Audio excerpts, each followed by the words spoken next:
রহমান রাহিম আলহামদুলিল্লাহ রবিল আলমিন ওসলাত ওসালাম আল্লাহ আশরাফুল আম্বিয়া ওয়াল মুরসালিন নবীনা মুহাম্মদ ওয়া আলা আলিহি ওয়া আসহাবিহি আজমাইন ওয়া বা'দ। সম্মানিত দর্শকবৃন্দ, আমরা শুরু করছি আমাদের প্রশ্নোত্তর অনুষ্ঠান।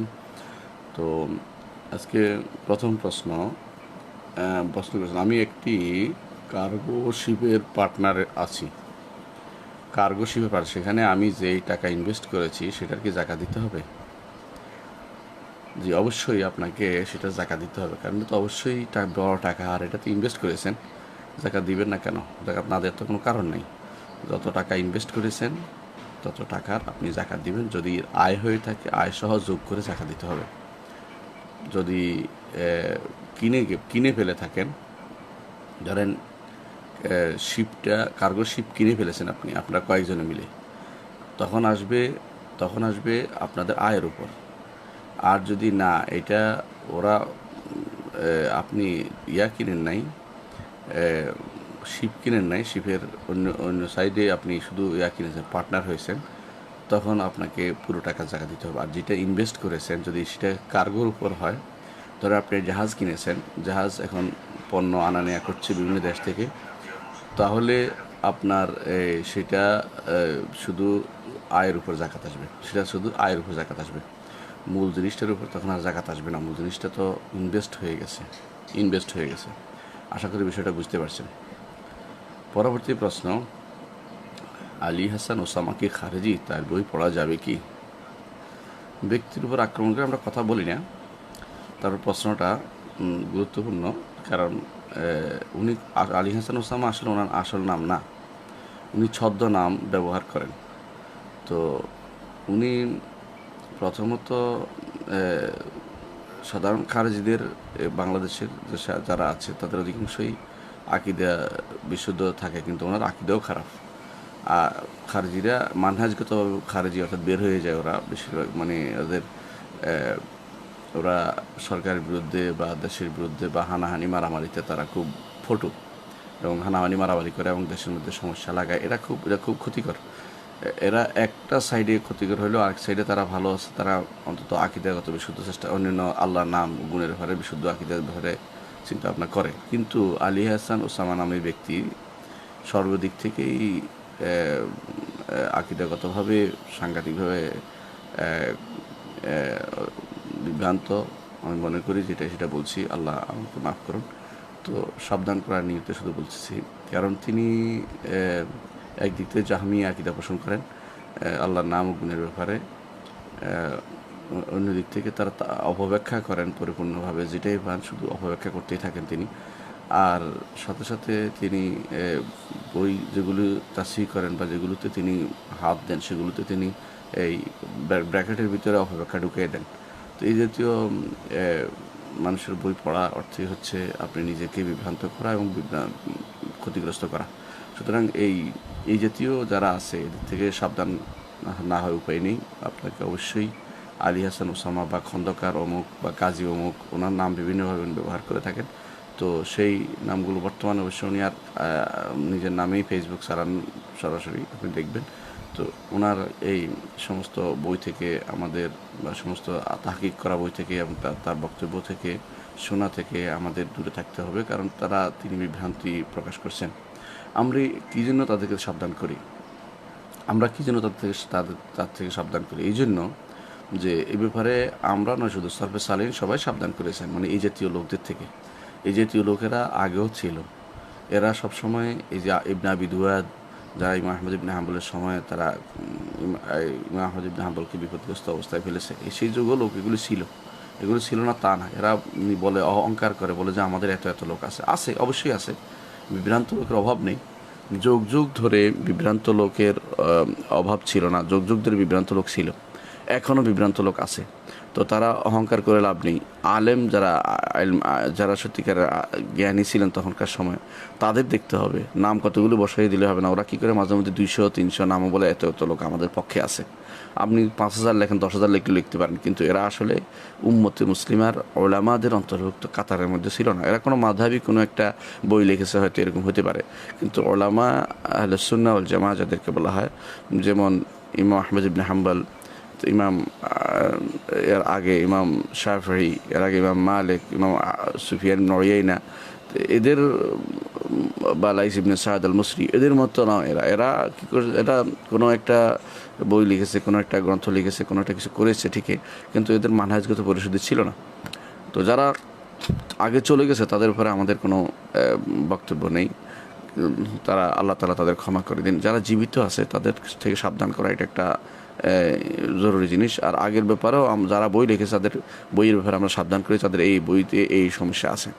যেমন তাদের বইতে কখনো তাউইল থাকে, অপব্যাখ্যা থাকে, আল্লাহর নাম ও গুণের ব্যাপারে কোথাও আল্লাহ মানহাজগত প্রচুর ভুল থাকে তাদের। তারা সাধারণত যখন বিবেক বিরোধী হয় সেটা নিতে চায় না, আল্লাহর কোরআনের এবং হাদিসের অর্থ করতে চায় না। অর্থ করলে বিবেক বিরোধী, অর্থ করলে যদি দেখা যায় এটা তাদের বিবেক বিরোধী হয়েছে, যদিও সবার বিবেক বিরোধী হয় না, তাদের বিবেক বিরোধী হয়েছে, তখন তারা সেটা গ্রহণ করতে চায় না এবং সেটাকে অপব্যাখ্যা করে। এমন অপব্যাখ্যা করে যে অপব্যাখ্যা একেবারে জাহমি সম্প্রদায়, যারা সবাই উম্মতের অধিকাংশ আলেমের নিকট যারা কাফের, তাদের অনুসারী, তাদের অনুসরণ করতে তারা অভ্যস্ত।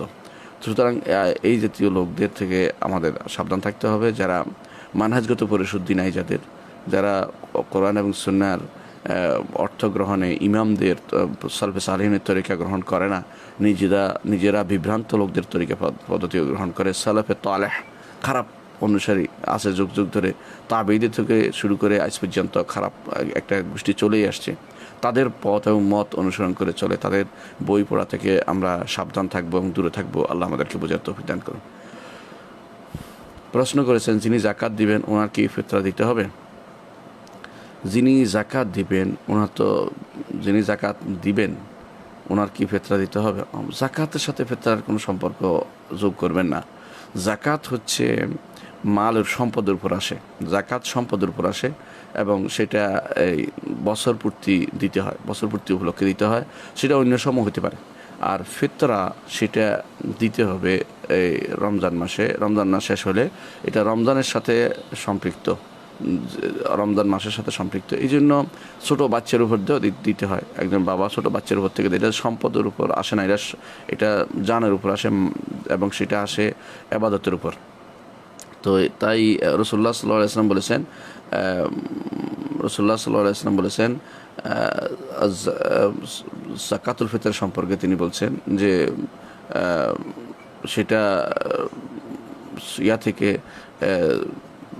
যিনি সাওম পালনকারী তাকে বিভিন্ন রকমের যে সমস্ত ভুল ভ্রান্তি হয় তা থেকে মুক্ত করে এবং সেটা তু'মাতুল লিল মাসাকিন এবং মিসকিনদের জন্য খাবারের ব্যবস্থা করে। তো এইটার সাথে জাকাতের কোনো সম্পর্ক নেই। জাকাতও দিবেন, ফিতরাও দিতে হবে। ফিতরা আরেকটি কারণ হচ্ছে জাকাতের জন্য নেশাব পরিমাণ হওয়া শর্ত, কিন্তু ফিতরা তো নেশাব পরিমাণ নয়। ফিতরা হচ্ছে যেই ব্যক্তি সামর্থ্য বলতে বোঝায় তার দেওয়ার এবিলিটি আছে, ঈদের দিন বা ঈদের 2 দিন আগে দেওয়ার মতো সামর্থ্য আছে, তাকেই দিতে হবে। সুতরাং ফিতরা একটা ব্যাপক জিনিস, প্রত্যেক মানুষের উপরে প্রায় চলে আসছে। শুধুমাত্র যারা একেবারে নিবেন তারা ব্যতীত আর সবার উপরে চলে আসবে। সুতরাং সবাই দিতে হবে। যাদের একবারে নিডি, কিছুই নেই, তারা শুধু নিবে। আর এর বাইরে একজন রিক্সা চালকও যদি কোনো তার সেদিনের সক্ষমতা থাকে, তার চলার মতো পয়সা থাকে, সে জাকাতের ভিতরে দিবে, কিন্তু জাকাত তো আর দিবে না। জাকাত দিবে যখন নেশাব পরিমাণ সম্পদ থাকে, এবং বিভিন্ন সম্পদের বিভিন্ন রকম আলাদা নেশাব আছে, কিন্তু জাকাতুল ফিতরের জন্য একটাই নেশাব, সেটা হচ্ছে তার সামর্থ্যবান হওয়া। সেদিন তার দেওয়ার মতো সামর্থ্য থাকলে সেদিন তাকে দিতে হবে। সে যারা বলে যে জাকাতুল ফিতরের জন্য নেশাব পরিমাণ হওয়া শর্ত, তাদের কোনো দলিল নেই, এ ব্যাপারে কোনো প্রমাণ নেই। রাসূলুল্লাহ সাল্লাল্লাহু আলাইহি ওয়াসাল্লাম কখনো সেটা বলেন নাই। সুতরাং এই জাতীয় কথা শর্ত দিয়ে মানুষদেরকে, গরিবদেরকে জাকাতুল ফিতর থেকে বঞ্চিত করার এটা একটা ভুল সিদ্ধান্ত বলে আমরা মনে করি। পরবর্তী প্রশ্ন, কোরআনের নাসেখ মানসুখ আয়াতগুলোর ব্যাপারে আহলুস সুন্নাত ওয়াল জামাতের আকীদা কি? এবং এই নাসেখ মানসুখ আয়াতগুলো নিয়ে নাস্তিকগণ কোরআনকে প্রশ্নবিদ্ধ করতে চায়। আর মুরতাজিলা বলে কোরআন এমন আয়াত নাই যেটা মনসুখ হয়েছে, কোরআনে এমন আয়াত নেই যেটা মনসুখ হয়েছে। সুতরাং এই বিষয়ে আমাদের অবস্থান সঠিকভাবে কি রাখা উচিত? সুন্দর প্রশ্ন। কোরআনে নাসেখ এবং মনসুখ আছে এবং থাকবেই। কেন থাকবে? আল্লাহ তাআলা তাঁর বাণী এটা, তিনি আগে এটা নাজিল করেছেন, দেখেছেন বান্দার অবস্থা দেখে, যেমন প্রথমে বলেছেন যে আল্লাহ তাআলা যে যখন মদ হারামের ব্যাপারে প্রথম শুরু করেছেন যে তাত্তাখিযুনা মিনহু রিজকান হাসানা, এটা তোমরা খেয়ে থাকো। এরপর আল্লাহ তাআলা নাজিল করলেন যে তোমরা সালাতের সময় খেও না। এরপর আল্লাহ তাআলা নাজিল করলেন কঠিনভাবে যে তোমরা এটা কোনোভাবেই খেও না, এটা শয়তানের কর্মকাণ্ড, আমালিশ শয়তান ফাজতানিবুহু। তো আল্লাহ তাআলা অনুরূপভাবে আল্লাহ তাআলা যখন আগে ব্যভিচারের শাস্তির ব্যাপারটি দেখেন, সেখানে ছিল ব্যভিচারের শাস্তি যে বেদে তাকে ঘরে আটকে রাখতে হবে যতক্ষণ না তার মৃত্যু হয়। পরবর্তী আল্লাহ তাআলা বলেন যে যদি কোনো অবিবাহিত হয় তাকে 100 বেত্রাঘাত, বিবাহিত হলে তাকে মৃত্যুদণ্ড। তাহলে দেখা গেছে যে নাসেখ মনসুখ এখানেও আছে। আবার দেখেন ইয়ার ব্যাপারেও এই যাদের স্ত্রী স্বামী মারা যায়, স্ত্রীদের সেখানেও স্ত্রীদের যে কতদিন পর্যন্ত ইদ্যুৎ গণনা করবে, সেখানে 1 বছর ছিল, পরে সেটা 4 মাস 10 দিন হয়ে গেল। এটাও এটা কোরআন দিয়ে সাব্যস্ত, কোরআনে কারীম দিয়ে। অথচ ঠিকই কোরআন 2টা আয়াতে সূরা বাকারাতে এতে আছে। তাহলে আমরা কি বুঝলাম যে এই আয়াতগুলো দ্বারা আমরা বুঝতে পারছি যে কোরআনে কারীমে নাসেখ এবং মানসুখ আছে। এবং আশ্চর্য জিনিস হচ্ছে যারা অস্বীকার করে তারা কিন্তু এর কোনো জবাব দিতে পারবে না। হ্যাঁ, কারণ নাসেখ মানসুখ কেন আছে? নাস্তিকরা যাই বলুক না কেন, নাস্তিকরা তো আল্লাহকে মানেই না, তাদের ব্যাপারে আমাদের কোনো কথাই নেই। তারপরেও যারা যদি সত্যি মানে তাদেরকে জিজ্ঞাসা করতে হবে যে ছোটোকালে তার যে পোশাকটা ছিল, বড় হলে তার কি ওই পোশাকটাই পরে না বড় হলে ভিন্ন পোশাক পরে, জিজ্ঞাসা করতে হবে। যেহেতু বড় হলে তার পোশাক ওইটা আর কাজে লাগে না। আল্লাহ তাআলা ঈমান নিয়ে আমাদেরকে প্রথমে ঈমান নিয়ে প্রাথমিকভাবে সাহায্য করেছেন যে তাদের এই বিধান দিয়ে দেখি আমার বান্দা এই বিধান দিয়ে হয়তো চলতে পারবে। যখন দেখেছে আমরা এর চেয়ে ভালো উত্তম বিধানে চলে যেতে পারবো, আল্লাহ বলেছেন ঠিক আছে তাকে উত্তম বিধানটা দেই। এখানে কী সমস্যা হয়েছে এটা তো আমার বুঝে আসে না। আমাদের দিকে তাকিয়ে তিনি তার বিধানগুলি যখন ইচ্ছা তখন পরিবর্তন করে দিয়েছেন। সর্বশেষে তিনি দেখেছেন যে ঈমানদার একটা বিরাট গোষ্ঠী তৈরি হয়েছে যারা আমার বিধান প্রতিপালন করতে পারবে, এবং পরবর্তী জেনারেশন যারা এরকম তৈরি হয়ে গেছে এখন আর তাদের পরিবর্তনের প্রয়োজন নেই, যদি তিনি স্থায়ী করে দিয়েছেন। সেখানে আর নাসেখ এবং মনসুখ আলাদা নেই। আশ্চর্য হবেন যে যুগ যুগ ধরেই নাসেখ মনসুখ ছিল, প্রত্যেক যুগেই নাসেখ মনসুখ ছিল। যত কিতাব আছে সমস্ত কিতাব আপনি দেখবেন যে মুসা আলাইহিসসালামের কিতাবে যা ছিল ঈসা আলাইহিসসালামের কিতাবে তার থেকে কিছু নাস্খ করা হয়েছে। তাহলে কি সমস্যা? এটা তো ওরাই বলতে পারবে যে কেন ওরা এরা নিয়ে কথা বলে। আল্লাহ তাআলা সবই জানেন, তিনি আগে পিছিয়ে সব জানেন, জেনেই তিনি সেটা করেছেন কি আমার বান্দা এই মুহূর্তে এর চেয়ে ভালো পারবে না, এই জন্য তিনি সেটা দিয়েছেন। এরপর তিনি দেখেছেন যে এর চেয়ে উত্তম যেটা আমি মনে করি সেটা দিই। আল্লাহ তাআলা এই জন্য বলছেন মা নানসাখ মিন আয়াতিন আও নুনসিহা না'তি বিখাইরিন মিনহা আও মিসলিহা, যে আয়াতকে আমরা নাস্খা করি আও নুনসিহা অথবা ভুলিয়ে দেই। হ্যাঁ, দুইটাই হয়েছে, দুই রকমের আয়াতে ছিল। আমরা জানি যে সূরা তালাক অনেক লম্বা ছিল, তালাক বলা হয়তো তার সূরাতুল বাকারা সোগরা, ছোট সূরা বাকারার মতো এত বড় ছিল। আল্লাহ তাআলা সেটাকে ভুলিয়ে দিয়েছেন, প্রয়োজন আল্লাহ তাআলা দেখেছেন যে বন্দার এখন আর প্রয়োজন নেই, তিনি তার কাছে নিয়ে গেছেন তার বাণীকে, আর যেটা রেখে দেওয়ার সেটা রেখে দিয়েছেন। তো সেটাতে আমরা দেখতে পাই যে এই আয়াতগুলো প্রয়োজন চলে যাওয়াতে তিনি সেগুলি নিয়ে গেছেন। তারপর কখনো সেটা বদল দিয়েছেন, পরিবর্তন দিয়েছেন, কখনো দেননি। আল্লাহ তাআলা যেটা ভালো মনে করেছেন। তো সেখানে সমস্যা কোথায়? আল্লাহ তাআলা আগে এই নয় যে আগে এটা দিয়েছেন তিনি জানতেন না পরিণাম, এটা নয়, তিনি জানতেন, জেনেই ভালো করে দিয়েছেন যে আমি এটা দেই আমার বান্দা এই মুহূর্তে চেয়ে ভালো পারবে না, এই মুহূর্তে সেই মুহূর্তে যেন সেটা দিয়েছেন। পরবর্তী তিনি দেখেছেন বান্দাদের আলহামদুলিল্লাহ ইমানই মজবুতি আছে এবং ভবিষ্যৎ প্রজন্ম সবাই ইমান পালন করতে পারবে, তখন তিনি স্থায়ী করে দিয়েছেন সুম্মা ইউহকিমুল্লাহু আয়াতিহি, আল্লাহর আয়াতগুলিকে আল্লাহ মুহকাম করে দিয়েছেন। এখন আর সেখানে কোনো মনসুখ নেই।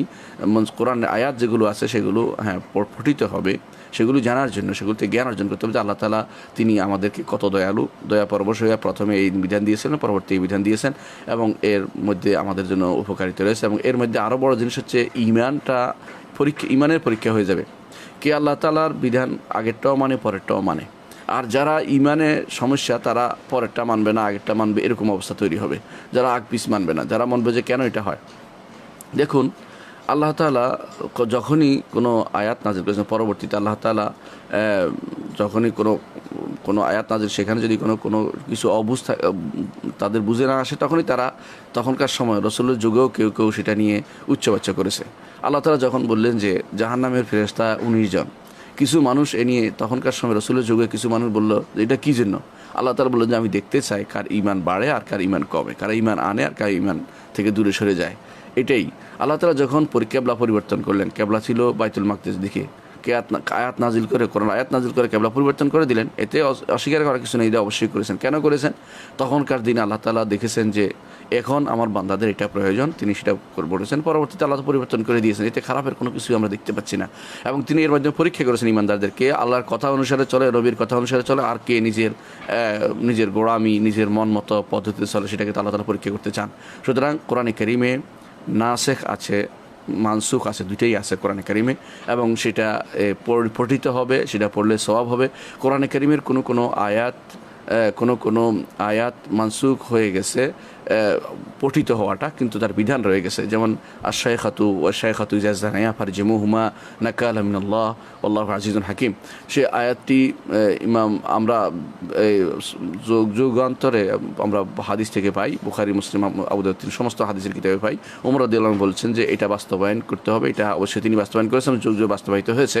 রাজমের আয়াত, অর্থাৎ যারা বিবাহিত ব্যভিচারী তাদের জন্য এই শাস্তির বিধান রয়ে গেছে, এবং এটা হাদিস ছিল, কোরআন আয়াত ছিল, এখন হাদিস হিসাবে সেটার আমল করতে হয়। এখন যেহেতু মানসুখ হয়ে গেছে, তেলাওয়াতটা কিন্তু হুকুমটা রয়ে গেছে, হাদিস হিসাবে সেটা আছে বুখারীতে, মুসলিম, সমস্ত হাদিসের কিতাবে, সেজন্য এটার আমল করতে হয়, এবং সেটা উম্মতে মুসলিমার ঐক্যমত। এখন কেউ যদি এটা ঈমান তার যার দুর্বল, যার ঈমান আল্লাহর উপর ঈমান যার মজবুত নয়, সেই ব্যক্তি এটা নিয়ে উচ্চবাচ্য করতে পারে, কথা বলতে পারে। তার কারো উচ্চবাচ্য, রক্তচক্ষু বা কারো মনের প্রশান্তির জন্য আমরা কোরআন হাদিস মানি না। আমরা আল্লাহ তাআলার বিধানকে মেনে চলি। তিনি যা নির্দেশ দিয়েছেন সেটাকে যথাযথভাবে বাস্তবায়ন করি। তিনি যখন যেটা আমাদের জন্য ইউহদিসু মা ইয়াশা, তিনি যা ইচ্ছা তা তিনি করতে পারেন, এবং এটাকে আমরা কখনো খারাপভাবে দেখি না, এবং আমি মনে করি না ঈমানদার কখনো এটাকে খারাপভাবে দেখতে পারে। মুতাজিলারা কেন বলেছে? মুতাজিলা বলার কারণ হচ্ছে, মুতাজিলা মনে করে যে আল্লাহ তাআলার একটি গুণ হচ্ছে কাদিম, সবচেয়ে বড় গুণ, আর কোনো গুণ নেই, অর্থাৎ প্রাচীন হওয়া। অথচ আল্লাহ তাআলার প্রাচীন গুণ হয়, এই কথাটা আল্লাহ তাআলা কখনো বলেন নাই, রাসূলও বলেন নাই। আল্লাহ তাআলার গুণ হচ্ছে আল আউয়াল, তিনি সর্বপ্রথম অর্থ এই নয় যে তার কোনো গুণ যখন ইচ্ছা তিনি বাস্তবায়ন করতে পারেন না। তার কথা এটা বলবেন, পরে আরেকটা বলবেন, বলতেই পারেন, পরপর কথা আছে।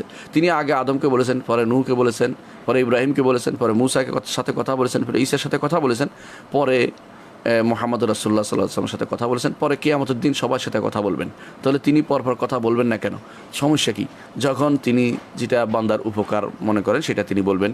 কিন্তু মুতাজিলারা মনে করে আল্লাহ কথা বলতে পারেন না, আল্লাহ কথা বললে তো পরে কথা হয়ে যায়, পরে কথা হলে তিনি পরের যে জিনিস পরে আসবে সেই জিনিস তো নতুন হয়ে গেল, নতুন হলে আল্লাহর কাছে নতুন যোগ হইলো, নতুন যোগ হইলে এই জাতীয় হইলে এর অর্থ হচ্ছে তারা নিজেরা বসে একটা থিওরি বানায়, যেটা বিশেষ করে তারা ধার করেছে গ্রিক দর্শন থেকে, এবং সেটা মুসলিমদের মধ্যে পাচার করেছে। দুর্ভাগ্যবশত এই দর্শনগুলো হুবহু রয়ে গেছে আশায়রা এবং মাতুরিদিয়া ফেরকার মধ্যে, এবং তারা সেটার কারণেই তারা আল্লাহর সিফাতগুলোকে অস্বীকার করে থাকে। তো আল্লাহ তাআলা নাসিখ এবং মনসুখ থাকবে না, তিনি এটা হতেই পারে না। তিনি যা ইচ্ছে তা করতে পারেন। আল্লাহ তাআলা যা ইচ্ছে তা ইয়াফআলু মা ইয়াশা, তিনি যখন ইচ্ছা সেই নির্দেশ তিনি দিবেন। তিনি যে শরীয়ত তিনি আদম আলাইহিস সালামকে দিয়েছেন, সেই শরীয়তে ইব্রাহিম আলাইহিস সালামকে পরিচালিত হতে বলেন নাই। যে শরীয়ত ইব্রাহিম আলাইহিস সালামকে দিয়েছেন, সেই শরীয়তে আবার আমাদের শরীয়তে নেই। মুসা আলাইহিস সালামের শরীয়তে ছিল না, এবং ঈসা আলাইহিস সালামের শরীয়তে সেটা পরিবর্তন হয়েছে। এরপরে আমাদের শরীয়তে আরও পরিবর্তন হয়ে একেবারে স্থায়ী শরীয়তে পরিণত হয়েছে, কিয়ামত পর্যন্ত চিরস্থায়ী। কারণ মানুষ এখন পূর্ণতায় পৌঁছেছে। তারা আগের যে বুদ্ধি বিবেকের মধ্যে স্বল্পতা ছিল, যাদের কম ছিল, যারা আমল করতে কষ্ট হতো, সেটাকে এখন পরিপূর্ণ জায়গায় নিয়ে গেছে। এখন আর পরিবর্তনের কোনো প্রয়োজন নেই। একজন মানুষ যখন পরিপূর্ণতায় চলে যায়, তখন তার যেমন আর পরিবর্তনের প্রয়োজন নেই, তেমনিভাবে এখন আর পরিবর্তনের কোনো প্রয়োজন নেই। এখন সবই আল্লাহ তাআলা এই জন্য সব কিছুকে নির্ধারণ করে দিয়েছেন। সর্বশেষ যেটা ছিল সেটাই থাকবে। আমরা কোনো নাসিখ মানসুখ বা এরপরে আর কোনো নাসিখ মানসুখের বিধান আসবে না, কারণ আল্লাহ তাআলা যেটা করার প্রাথমিকভাবে করে দিয়েছেন, এবং সর্বশেষ যেটার উপরে উম্মতে মুসলিমা, ওই যেটার উপরে তিনি ইসলামকে পরিপূর্ণ করে দিয়েছেন। আল ইয়াউমা আকমালতু লাকুম দীনাকুম ওয়া আতমামতু আলাইকুম নি'মাতি ওয়া রাদিতু লাকুম ইসলামা দীনা। সে তার উপরে আর কোনো পরিবর্তন হবে না। এর আগে তিনি সময় উপযোগী অবস্থা অনুযায়ী মানুষের এবং সেটার পরিভাষিক অবস্থা অনুযায়ী তিনি সেটাকে আল্লাহ তাআলা কোনো বিধান দিয়েছেন যে বান্দার উপকারার্থে। এর নয় যে তিনি সব জানেন না, তিনি সবই জানতেন যে কোনটা পারবে কোনটা পারবে না, এবং কোনটা তিনি বান্দা করতে পারবে, কোনটা করতে পারবে না, কোনটা আমল করবে কোনটা করবে না। এর আগে আল্লাহ তাআলা সেটা দিয়ে ঈমানকে আমাদের পরীক্ষা করছেন যে আমরা কতটুকু আল্লাহর বিধানকে মেনে চলি। আশা করি বিষয়টা আপনার বুঝে আসছে। আমার এক আত্মীয় ভাই আছে, যেটা ঋণ আছে, বেকার, দেউলিয়া হয়ে গেছে, কিন্তু জায়গা জমি আছে যেগুলো বিক্রি করলে মানে ওনার একটা টাকা হবে, কিন্তু সেটা বিক্রি করতে উনি ব্যর্থ। ভাইয়ের প্রশ্ন হচ্ছে উনি কি তার জাকাতের পুরো টাকা ওনাকে দিতে পারবে কিনা, উনি দেউলিয়া হয়ে গেছে কিন্তু জায়গা জমি আছে। ওনার তো জায়গা জমি আছে এবং নিজের হাওয়ায় যে আসলিয়া নিজের প্রয়োজনের বেশি যদি আপনি যে প্রশ্ন করেছেন সেটা হচ্ছে যে একজন ভাই তার ভাইকে জাকাত দিতে পারবে কিনা যে দেউলিয়া হয়ে গেছে কিন্তু তার সম্পদ আছে, বিক্রি করতে তো পাওয়া যাচ্ছে। জমি জমা আছে, তো যেহেতু তার প্রচুর জমি জমা আছে এবং তিনি এই জাতীয় দেউলিয়াকে দেউলিয়া বলা হয় না, তার অর্থনীতি নাই, চাকরি নেই, ঠিক আছে, জমি জমা আছে, সেখানে করে কুলিয়ে খেতে পারবে, তখন সেটা দিয়ে যদি কোনো সে চলতে পারে তো তাকে জাকাত দেওয়া যাবে না। হ্যাঁ, যদি এরকম হয় যে যেটা জায়গাটুকু আছে এখানে বসবাস করে আর যেই দোকানটুকু আছে এটা সে শুধুমাত্র সেটা সে ব্যবসা করে, এটা এখন আটকে আছে, বিক্রি করতে পারছে না, তো সাময়িক ফকির সে সাময়িকভাবে সে জাকাত পেতে পারবে। কিন্তু এরকম নয়, এরকম যদি হয় যে তিনি তিনি জমি ইচ্ছা করলে জমি একটা বিক্রি করলে একটা রাখতে পারবে এরকম, তাহলে তাকে জাকাত দেওয়া যাবে না, কারণ তিনি আসলে ধনীর কাতারে এই মুহূর্তে তিনি ফকির হয়েছেন। হ্যাঁ, ইচ্ছা করলে তিনি বিক্রি করতে পারেন, হ্যাঁ যদি বলি বিক্রি করতে পারছি না, চলতে পারছি না, তখন সাময়িক ফকির সেই হিসাবে তিনি সাদাকা বা জাকাতের ওইটুকু নিতে পারবেন যেটুকু তিনি সাময়িকভাবে চলতে পারবেন, এর অতিরিক্ত কোনো জাকাত দিতে পারবেন না। সুতরাং আপনি তাকে পরিপূর্ণভাবে ফুল জাকাত দিতে পারবেন না, যতটুকু দিলে সে এখন চলতে পারবে অতটুকু জাকাত না দিয়ে আপনি তাকে সাদাকা থেকে দান করেন, কারণ জাকাত দেওয়ার মশালাটা ভিন্ন, সেখানে ধনীদের জন্য কোনো জাকাতের কোনো ব্যবস্থাপনা নেই। আর যেহেতু তিনি তার সম্পদ আছে সেহেতু সন্দেহের ভিতরে তিনি পড়ে যাবেন, এই জন্য তাকে জাকাত থেকে না দিয়ে সাধারণ দান থেকে তাকে প্রদান করবেন। আচ্ছা, প্রশ্ন করেছেন এরপরে, আমার 2টি মেয়ে আছে, ছেলে নেই, পিতা মাতা নেই, ভাই নেই, স্ত্রী আছে, 3 বোন আছে, তারা তাদের সম্পদ নিয়ে গেছে, চাচারা সবাই মারা গেছে, এখন আমার সম্পদ কি আমি আমার মেয়েদের নামে লিখে দিতে পারবো? ভাই, আপনার 2টি মেয়ে আছে, ছেলে নেই, পিতা মাতা নেই, ভাই নেই, স্ত্রী আছে, আপনার 2 মেয়ে পাবে 3/2 অংশ, স্ত্রী পাবে 8/1 অংশ, বাকি যে সম্পদটুকু থাকে সেটা সেটা থাকবে 5, মানে যেহেতু 24 দিয়ে মাসালা হবে, তো মেয়েরা পাবে 24 দিয়ে মাসালা 8 পাবে, মেয়েরা পাবে 16,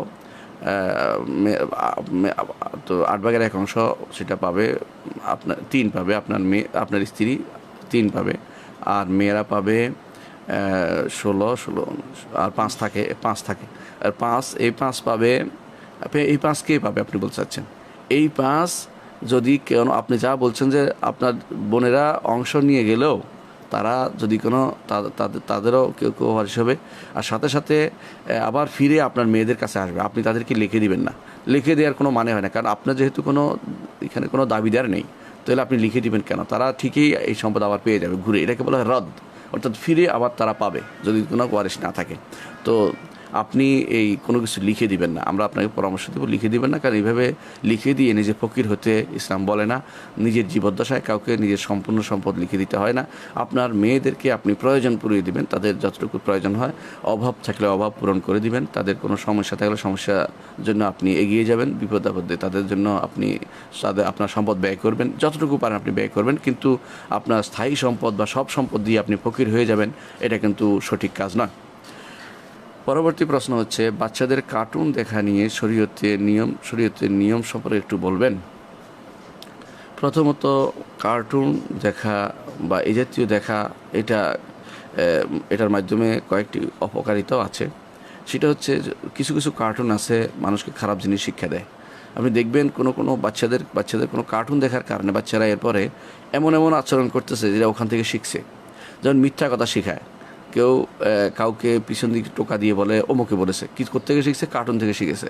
কার্টুনে এরকম শেখানো হয়, কখনো কখনো খারাপ অভ্যাস শেখানো হয়, কখনো কখনো বিভিন্ন রকমের বাজে চিন্তাধারা ঢুকিয়ে দেওয়া হয় কার্টুনের ভিতরে। তো বাচ্চাদের এরকম কার্টুন না দেওয়াই উচিত। কিন্তু যদি কোনো কারণে বাধ্যই হয়, কারণ বাচ্চা খাচ্ছে না, বাচ্চা কোনো রকমই কিছু করা যাচ্ছে না, তখন দিলে শুধুমাত্র ওই সময়টুকু দেবেন যেটুকু সে খাওয়ার সাথে সম্পৃক্ত থাকে। কারণ অনেক সময় বাধ্য হয়, মায়েরা এটা নিয়ে কিছু করার থাকে না, বাচ্চা খেতে চায় না এবং কোনোভাবেই খাওয়ার দিকে তাকে উৎসাহ দেওয়া যাচ্ছে না, তখন ওই সময়টুকু শুধুমাত্র তাকে ওইগুলি দেখানো যাবে যেগুলো পরীক্ষিত, সবগুলি নয়, যেগুলো পরীক্ষিত, যেগুলো খারাপ নয় আপনি জানতে পারেন, সেগুলো দেখাতে পারবেন, যাতে করে বাচ্চা ব্যস্ত থাকলে আপনি তাকে খাইয়ে দিবেন। আর এর বাইরে বাচ্চাদেরকে কার্টুন, যখন তার হোশ বিবেক হয়ে যাবে তখন আর কার্টুন দেখতে দিবেন না, কারণ তার সময় নষ্ট হয় এবং এর মাধ্যমে ওয়েস্ট অফ টাইম যেটাকে বলা হয়, সময় নষ্ট হয় এবং এর মাধ্যমে তারা খারাপ কিছু শিখে এবং সময় নষ্ট করতে শিখে। তারা কখনো আর ভালো কাজে নিজেদেরকে ব্যস্ত রাখতে পারে না। এই জন্য বাচ্চাদেরকে কার্টুন দিবেন না। বড় হলে, যদি একটু বড় হয়ে যায়, বুঝ এসে যায়, তাদেরকে ব্যস্ত রাখবেন। কীভাবে ব্যস্ত রাখবেন? বাচ্চাদেরকে সবসময় বেশি ব্যস্ত রাখবেন কর্মকাণ্ডে। তাদেরকে উৎসাহ দিবেন কোরআন হেফজের দিকে, কোরআন পড়ার দিকে এবং এর বই পড়ার দিকে। বই কিনে দিবেন তাদের জন্য, এইটা বই, এবং এমন এমন জিনিস দিবেন তারা বইগুলি পছন্দ করে, পড়তে পারে। বা বাংলা বই যেগুলো সুন্দর সুন্দর আছে, তাদের জীবনী গ্রন্থমূলক, সাহাবাদের, নবীদের, সাহাবাদের অথবা পরবর্তী ভালো ভালো মানুষদের জীবনী, সত্যিকার জীবনী দিবেন। এবং অথবা গল্পের বইও দিতে পারবেন, যদি কোনো সেটা শিক্ষণীয় গল্পের বই থাকে তাও দিতে পারবেন। কিন্তু আপনি তাদের কার্টুনের মধ্যে একবার সীমাবদ্ধ করলে অনেক রকমের ক্ষতি। প্রথমত কার্টুনগুলো বেশিরভাগই বানায় যারা নাস্তিক টাইপের মানুষ, ওরা বানায় এবং এদের মধ্যে ফাঁকিবাদী শিক্ষা দেওয়া হয়। আপনি দেখবেন টম অ্যান্ড জেরির মধ্যে সারা জীবন টম শুধু হারে আর জেরি শুধু জিতে। অর্থাৎ এইটা একটা যেন ফাঁকিবাজি শিক্ষা দেখিয়ে দিচ্ছে, তারা এই করতে হবে, সেই করতে হবে। এটা যদি কোনো সে বাস্তবায়ন করে, আপনার ঘরে সব কিছু উল্টে ফেলবে সে, কারণ এটাই শিখতেছে সে। তো এই জন্য আমার উচিত হবে না এইভাবে তাদের কার্টুন দিয়ে। আরেকটি কারণ সেটা কার্টুন দিবে না, সেটা হচ্ছে চোখের ক্ষতি হয়তে। আরেকটি কারণ সেটা ত্বকা বা শক্তির ক্ষতি হচ্ছে।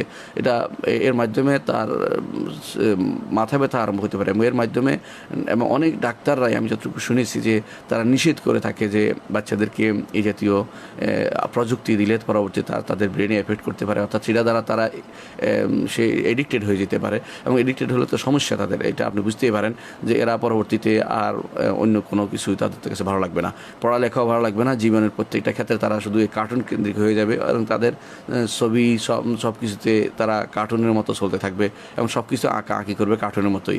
এই জন্য এর থেকে তারা প্রাথমিক শিক্ষা যেন না হয়, প্রাথমিক শিক্ষা যেন হয় কোরআনে কারিম, রাসূলের হাদিস এবং তাদের আমাদের সালফে সালেহীনের জীবনী। এ ব্যাপারে আমাদের সচেষ্ট থাকতে হবে। প্রশ্ন করেছেন, আমি একটি মাদ্রাসা করছি, জায়গা ও বরাত বাবদ এখনও 80 লক্ষ টাকা বাকি আছে, আমার জাকাতের টাকা কি এই মাদ্রাসা দিতে পারবো? মাদ্রাসা করছেন, জায়গা ও বরাত বাবদ 80 লক্ষ টাকা বাকি আছে,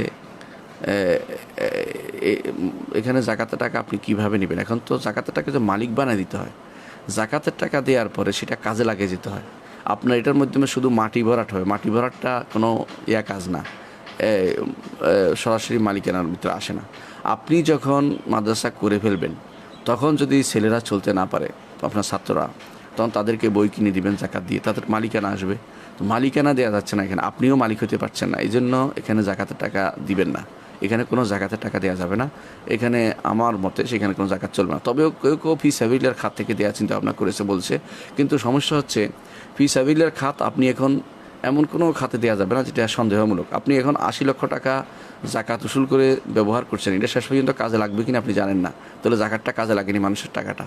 এটা কিন্তু এটা গুরুত্বপূর্ণ জিনিস। এই জন্য জাকাতের টাকা নিয়ম হচ্ছে সাথে সাথে কাজে লেগে যেতে হয়, এটা আটকে রেখে ভিন্ন কাজে প্রবাহিত করার কোনো সুযোগ নেই, এটাকে কাজে লাগাই ফেলতে হয়। এটাকে এমন কাজে লাগাতে হবে যে হ্যাঁ, এমন হতে পারে যে আমি রাখলাম আমার গরিব ছাত্রদের দিব, এটা হতে পারে, আপনি উকিল হিসেবে রাখতে পারবেন। কিন্তু আপনি যে জায়গায় করেছেন জমি ভরাটের জন্য, জায়গা কেনার জন্য, এটা কিন্তু এইটার জন্য জাকাতের টাকা দিতে পারবেন না। আমার জাকাতের টাকা কি এই মাদ্রাসায় দিতে পারছে, এটা আপনি প্রশ্ন তো দিয়েছি। আপনার জাকাতের টাকা সেখানে দিতে পারবেন না, আপনি সেখানে সাধারণ দান দিতে পারবেন, জাকাতের টাকা মালিক বানিয়ে দিতে হয় এবং সেটা আপনাকে কোনো গরিবকে দিতে হবে, এটা বলেছি। পরবর্তী প্রশ্ন হচ্ছে, শিরকের চেয়েও নাকি মারাত্মক গুনাহ আছে, এটা কি সঠিক? জি না, শিরকের চেয়ে মারাত্মক কোনো গুনাহ নেই। 3টি গুনাহ হচ্ছে মানুষের জীবন সংহারকারী এবং দুনিয়া এবং আখিরাতে তার জন্য সবচেয়ে বেশি ক্ষতিকর, সেটা হচ্ছে, এবং এর চেয়ে আর কোনো ক্ষতিকর জিনিস নেই। একটি হচ্ছে শিরক, এর মধ্যে একটি হচ্ছে শিরক, দ্বিতীয় হচ্ছে কুফরি, বড় কুফরি, 3 নম্বর হচ্ছে বড় নেফাকি। এই 3টি জিনিস সবচেয়ে বেশি ক্ষতিকর। কুফরির যে 10টি প্রকার আছে, এই 10 প্রকারের ভিতরে শিরক একটি প্রকার এবং নিফাক মোনাফিকি একটি প্রকার, এবং আল্লাহর দিন থেকে বিমুখ হয়ে থাকা একটি প্রকার, এবং আল্লাহ তাআলার দিন নিয়ে ঠাট্টা মশকারি করা একটি প্রকার, আল্লাহ তাআলার দিনের কোনো বিধান নিয়ে সন্দেহ করা একটি প্রকার, আল্লাহ তাআলার দিনের কোনো বিধানকে, হালালকে হারাম, হারামকে হালাল উল্টা মনে করাটা, এটাও একটি প্রকার। অর্থাৎ শিরক এবং কুফরের শিরিক এবং কুফর এবং নিফাক, এই তিনটি যদি কোনো মানুষের ভিতরে পাওয়া যায় তাহলে সেই এবং এই অবস্থায় যদি মারা যায় তো তার চেয়ে বড় হতভাগা আর কেউ নেই। তার জন্য কোনো সুপারিশ হবে না, কোনো দিন সে জান্নাতে যেতে পারবে না, কোনো দিন কোনো সুপারিশকারীও না। আল্লাহ তাআলার তিনি যে 3 কোষ নিয়ে জাহান্নাম থেকে জান্নাতে ঢুকাবেন তাদের ভিতরেও সে প্রবেশ করতে পারবে না। এর অর্থ হচ্ছে সে কখনো সে এই জীবনও হতভাগা, পরবর্তী জীবনও হতভাগা। আল্লাহ তাআলা এই জন্য কোরআনে কারিমে তাদেরকে বলেছেন যে এটা হচ্ছে যে ব্যক্তি ওমান আরদান যিকরি ফাইন্না লাহু মাঈশাতান দাঙ্কা ওয়া নাহশুরুহু ইয়াওমাল কিয়ামাতি আমা, সে দুনিয়ার বুকে সংকীর্ণ থাকবে, আখিরাতে অন্ধ হিসেবে থাকবে এবং তাকে সেখানে কষ্ট দেওয়া হবে, তাকে মুখের উপর চলার জন্য বাধ্য করা হবে, এর উপর মাথার উপর দিয়ে উল্টে হাঁটবে, তাকে কষ্ট দেওয়া হবে, তাকে জাহান্নামে নিক্ষেপ করা হবে। এসবই এই জন্য যে শিরক এবং কুফর এবং নিফাক তার মধ্যে ছিল। সুতরাং যারা বলে যে শিরকের চেয়েও মারাত্মক গুনাহ আছে তারা সঠিক কথা বলেনি। শিরক হচ্ছে সবচেয়ে বড় মারাত্মক গুনাহ এবং শিরকের যে সমস্ত প্রকার আছে সেগুলো উল্লেখ করা হয়তো একজন বলতে পারে যে শিরকের চেয়ে মারাত্মক গুনাহ, সেটাও শিরকের এই প্রকার, কিন্তু এর বাইরে শিরক এবং কুফর এবং নিফাকের চেয়ে মারাত্মক গুনাহ আর কিছু নেই। আসসালামু আলাইকুম। ওয়ালাইকুম আসসালাম। শেখ, আমার একটি প্রশ্ন, কোনো ব্যক্তি যদি কোনো ঋণ থাকে, যেমন স্ত্রীর মাহার বা অন্য কোনো ঋণ, আর সেটা পরিশোধ করার 100% নিয়ত এই ব্যক্তির আছে 100 ভাগ, কিন্তু তার আগে তার মৃত্যু হলে এক্ষেত্রে কী হবে? উত্তরটি পেলে খুব উপকৃত, জাযাকাল্লাহ খায়ের। আলহামদুলিল্লাহ, নেক নিয়তের কারণে রাসূলুল্লাহ সাল্লাল্লাহু আলাইহি ওয়াসাল্লাম হাদিসে আছে আল্লাহ তাকে সাহায্য করবেন। যদি তার আগেও মরে যায়, তার আগেও যদি সে মারা যায়, তাহলে তার সম্পদ থেকে এই ঋণটা পরিশোধ করতে হবে। সম্পদ থেকে এই ঋণটা পরিশোধ করতে হবে। যদি সম্পদ রেখে যায়, যেমন স্ত্রীর মাহার দিতে পারেনি, তাহলে বাকি যে সম্পদ থেকে প্রথমে মাহার পরিশোধ হবে ঋণ হিসাবে, এরপরে প্রথমে তার দাফন কাফনের খরচ হবে, তারপরে ঋণটা পরিশোধ করা অর্থাৎ স্ত্রীর যে ইয়েটা মাহারটা দিয়ে দিবে, তারপরে তার ওসিয়ত 3 ভাগের 1 ভাগের মধ্যে ওসিয়ত আদায় করবে। 4র্থ নম্বরে এসে তখন ওয়ারিসদের মধ্যে বন্টন করা হবে, তখন স্ত্রী আবার পাবে। তো বোঝা গেল যে স্ত্রীর যে মাহারটা এটা ঋণের মতো, এটা দিতে হবে তাকে। যদি না দেয় তার সম্পদ থেকে সেটা দিতে হবে, সম্পদ থেকে। তারপর যদি সম্পদ যদি না থাকে কী হবে? সম্পদ যদি না থাকে, যদি ক্ষমা করে না দেয়, তখন তার এই ব্যক্তির আত্মীয় স্বজন যারা তার সম্পদ পেত তারা তাকে দিবে। ভালো অবস্থায় সম্পদ পেলে যেভাবে দিতে হয় এইভাবে ঋণকেও তারা পরিশোধ করতে হয়, এর নিয়ম। না হলে এই ব্যক্তির কবরে তার শাস্তি হবে। আর ঋণ করা সঠিক কাজ নয়। স্ত্রীরা সাধারণত ক্ষমা করে দেয়, এই জন্য ক্ষমা করে দিলে ক্ষমা হয়ে যাবে। আর যে ক্ষমা করে দেয়নি, সে ঋণ দেওয়ার নিয়ত ছিল ভালো, ঋণটিও পরিশোধ করার নিয়ত ছিল এবং সে ভালো নিয়তে ঋণ করেছে, কোনো ইচ্ছা খারাপ নিয়তে ঋণ করে নাই, খারাপ কাজও ঋণ করে নাই, তাহলে আল্লাহ তাআলা তিনি দয়া পরবশ হয়ে তিনি দেখবেন এই বান্দার মনের অবস্থা এবং তিনি হয়তো যে ঋণ তার থেকে ঋণ নিয়েছে তাকে খুশি করে দিবেন, অথবা আখেরাতে তাকে যদি সে ভালোভাবে চলে থাকে দুনিয়াতে, আল্লাহ তাআলা তার মনের অবস্থা দেখে সেটা অনুসারে ব্যবস্থাপনা তাকে উভয়কে ক্ষমা করে জান্নাতে দিয়ে দিবেন, এটা হতে পারে। কিন্তু দুনিয়ার বুকের বিধান হচ্ছে তাকে সেটা পরিশোধ করতে হবে, সে দেখ বা তার সম্পদ থেকে দেওয়া হোক অথবা তার আত্মীয় স্বজনের মাধ্যমে সেটাকে পরিশোধের ব্যবস্থা করা হোক। যার সম্পদ পেত তাদেরকে আগে দিতে হবে, ওদেরকে বলা আসাবা বলা হয়, তারা আগে দিবে। অর্থাৎ যার সম্পদ, তারা জীবিত থাকলে যারা সম্পদ পেত তারা, তার সম্পদ নাই যেহেতু তার ঋণ পরিশোধ করার তাদের থেকে নিয়ে ঋণ পরিশোধ করতে হবে।